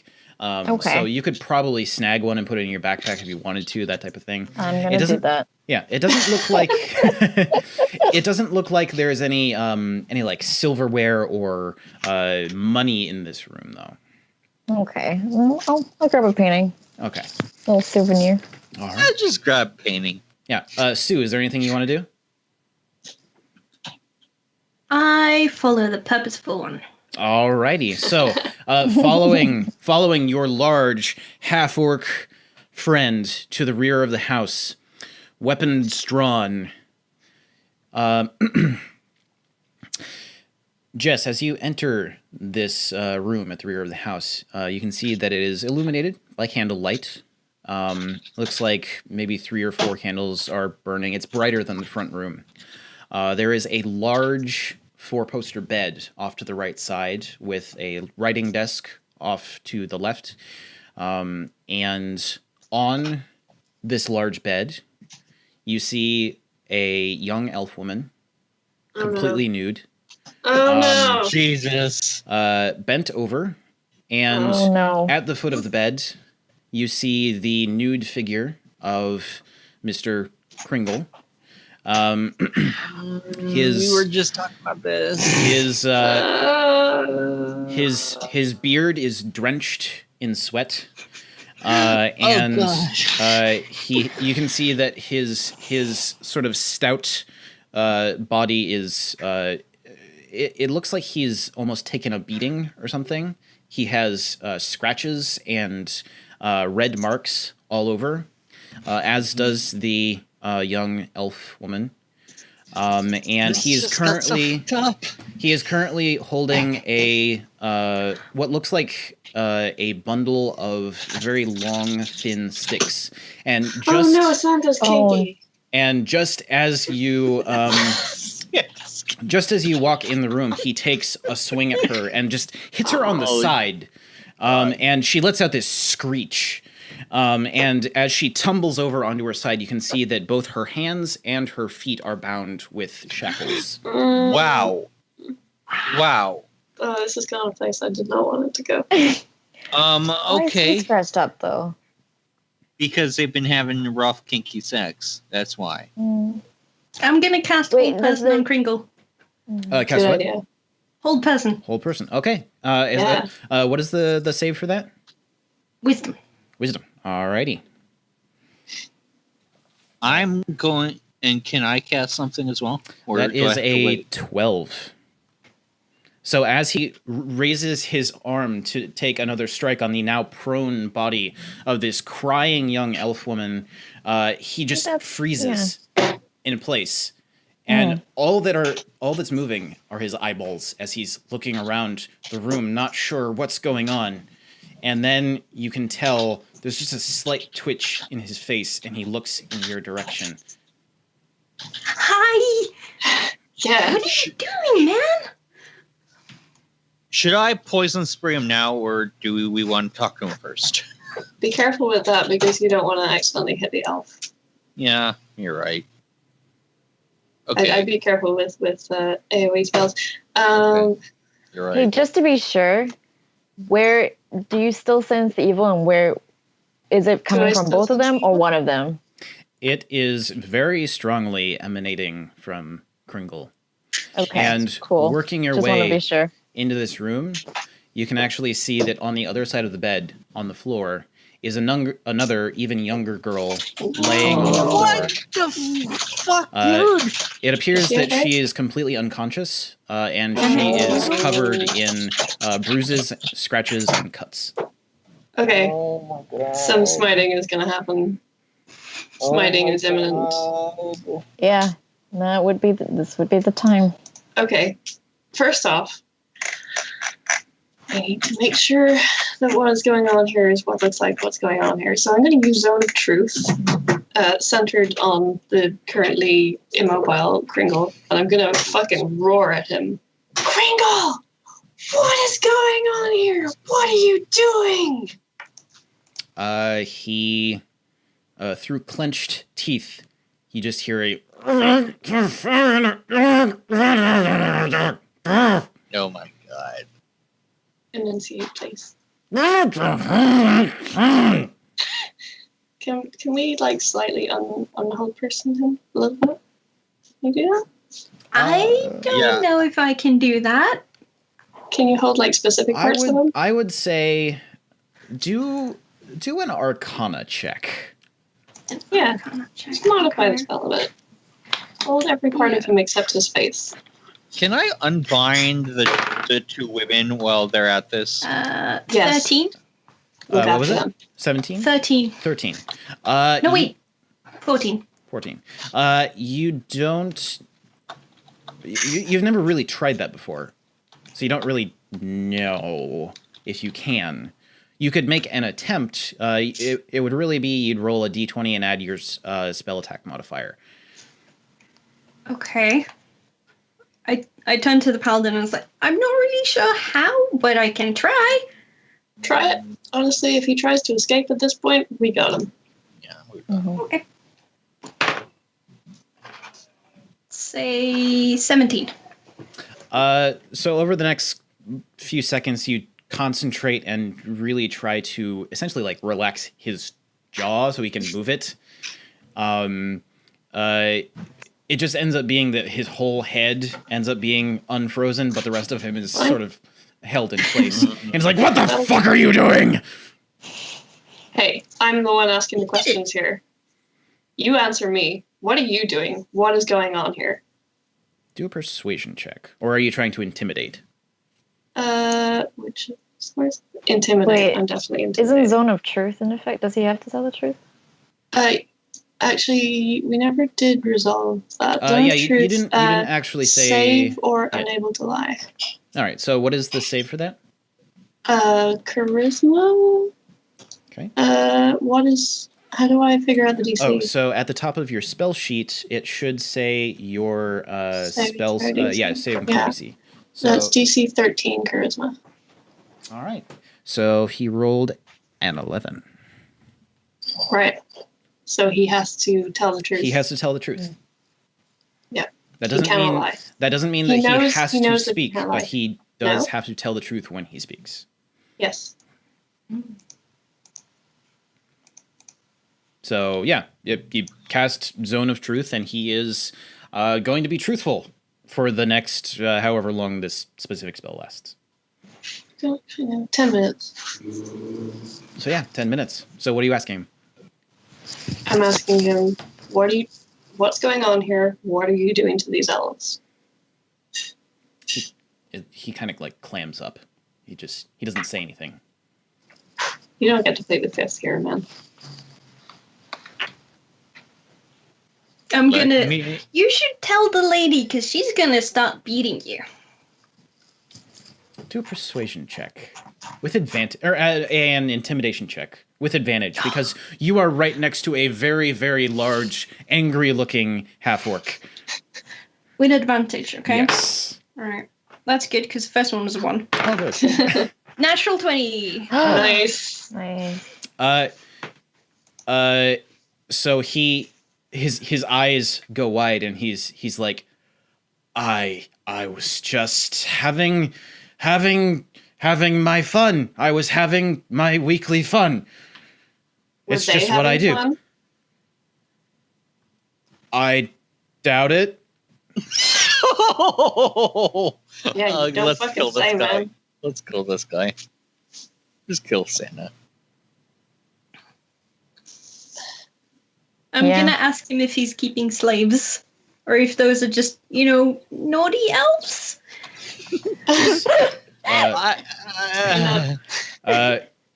Yes. Is slavery illegal in this area, place, world that we're in? Is what? Is slavery illegal? Yes, very, very, I'm just very. gonna illegal. shoot him. Great. As our bard is asking this, can I Shoot just him. slowly look at her like, what the hell are you? What the hell? It's a fine question. I'm She not wants to very be sure bright, of the okay? situation. I just want to make sure I understand everything. Maybe Kelly. shoot him. I get confused Okay. easily. Yeah. Do an attack roll with just advantage. Pretty much point blank here. Oh yeah. Okay. And where are you trying to shoot him? Where? Yeah. You're doing this with advantage. So. His junk. Yeah, I thought about it, but that seems like a small target. Nice. Fisher smokery is my thing, man. Oh no, sorry, I didn't mean to. Okay. I'm just gonna shoot him in the chest. Okay. Not enough to be lethal. So you want to be but like enough non-lethal, so like maybe like upper shoulder or something away from like an yeah, artery to or like his heart or something. definitely incapacitate and for I don't know, maybe would take him to the authorities. I don't know, but yeah, just to make sure that he's like out of commission, kind of attack, kind of. Yeah. So you just want to like that- walk up, put the thing against him, and just basically, yeah. All right. Yeah. 14. Yeah, that hits. Yeah. You got roll Alright. damage. 8. All right. Yeah, he screams. Like he had already been like and then as you let go, he screams before it even hits him, but then as it hits him, the pitch just goes like a few octaves higher. And it is a piercing sound. With Mr. Kringle firmly in your grasp, now wounded. The shackles of the young elf girls now being removed from them, as per Bryy's, attempts to free them. What would you like to do? I'm gonna use my rope that I have and tie. Well, or with the shackles. Can I repurpose the shackles and like? Yeah, you could. tie Kringle up. Mm-hmm. Okay. Yeah, Well, absolutely. I'm gonna do that. Okay. You're really just gonna take him in to the law? To the law. Because what I'm saying here is that we should just kill him. He has been abusing. He's been abusing all of these people. He's been keeping them as slaves. He's been raping them. Well, yeah. I'm not. I can't stand for that. This is He is But- evil, and he Stop, must Buggy. be smited, smoking, Smoke. whatever it is. I'm gonna smite. I'm gonna smite the hell out of this guy. Okay. Do an attack I roll. wouldn't bother With trying to. advantage. Yeah. All right. Well, I step back. Can I use my divine smite? Yes, you When I can. hit someone, I can expend spell slots to do extra damage. Okay, cool. So I'm gonna hit him with my maul, so that's a +7 to hit. This got so dark. That is 19 to hit. That definitely hits. Roll damage. Yeah. Okay. So let's see. 2d6. And my divine smite is 2d8. Okay. That's a bunch of dice. 5, 6, 7, 8, 9, 10, 11. Damage. Oh, +4. So it's 15 damage. So I have yes, raised up my mole, lit it on fire, and smashed it into him. Yeah. So as you bring this mole down on his currently just completely transfixed body, he lets out this as he sees what you're about to do, and as you bring it down on him, the effects of hold person are eliminated as as you slam it down, it hits his neck and upper shoulder here, separating his spine from the rest of his body. His head gets cocked to the side, and he stumbles, and he crumples down onto the floor. Kringle crimples. Yes, Kringle crumpled. Yeah, and as you do this divine smite, there is a burn left on his body, and the sense of strong evil that was pervading your senses over the past several minutes is instantly extinguished. I don't like the look of the severed spine, so I'm gonna just prestidigitation make it look like it's not so bad. Wow. Okay. It looks gross, man. Well, now we have a problem because we're surrounded by Kringle's men, and you've just killed Kringle. So I'm gonna go peek outside and see if we can maybe pin it on Krampus and tell him to run away. Shit! Are you gonna blame Krampus? We are the weirdest adventuring group ever. All right, so what are you guys doing over the next few minutes? What are you trying to do? I'm gonna look after these two elf girls. Okay. So they've been unchained. The one that was unconscious. Can I use lay on hands to heal her and absolutely hopefully wake her up? Mm-hmm. Yes, and as you you can both of you do a medicine check. What, sorry? Medicine check. Medicine. I have That's a whole 5. That is 19. All right, so it takes a couple of seconds to figure out exactly what's happened, but it seems that they have been beaten severely, and lots of bad things have happened to them very recently. But as you were able to lay on hands and heal them of their wounds, they're both now fully conscious, and they thank you very profusely for saving them, as they see that the body of the person who has been abusing them has been just crushed on the floor. And the girl that was laying on the floor unconscious actually gets up on one elbow, and she actually spits a glob of bloody saliva on his body, and sort of scoots over and just kicks his body a little bit. Kelly, did you want to actually go up front? Yeah, I'm just gonna peek outside and see what the situation is. Where guards or the goat man is. So as you come to the front of the house, you can actually see that there is a lot of light coming from outside. It looks like torchlight. And as you look out the front window, you can actually see that the entire front of this house is surrounded by elves carrying torches. And in the middle of a very large open space in front of the house, where there are no elves standing, there are about half a dozen dwarves of various descriptions being hovered over by this large horned creature. Each of these dwarves is in shackles, kneeling in the snow, facing the front door of this house. Good, he's rounded them up. All right, so I head back inside and tell. Well, do they see me come to the front to the front of the house and engage? I think I was probably paying attention to the girls. Yeah, as soon as you come to look out the window, the eyes of this goat-like creature instantly lock on yours. Actually, as you're staring out there, but he doesn't move. He just stands there, and you can see that in one hand he's holding chains that go down to the shackles on these dwarves. Oh, okay. I'm gonna Wow. turn to our paladin and ask if we're gonna get in trouble for killing Kringle. Jesus Christ, you're so dumb. Oh, mean. Oh. We might do. But what we have done today was fully justified by the evil and wicked actions of Kringle himself. So if we do get in trouble, I don't think it's going to last very long. We have the testimony of all of these elves to back us up that what he was doing was evil.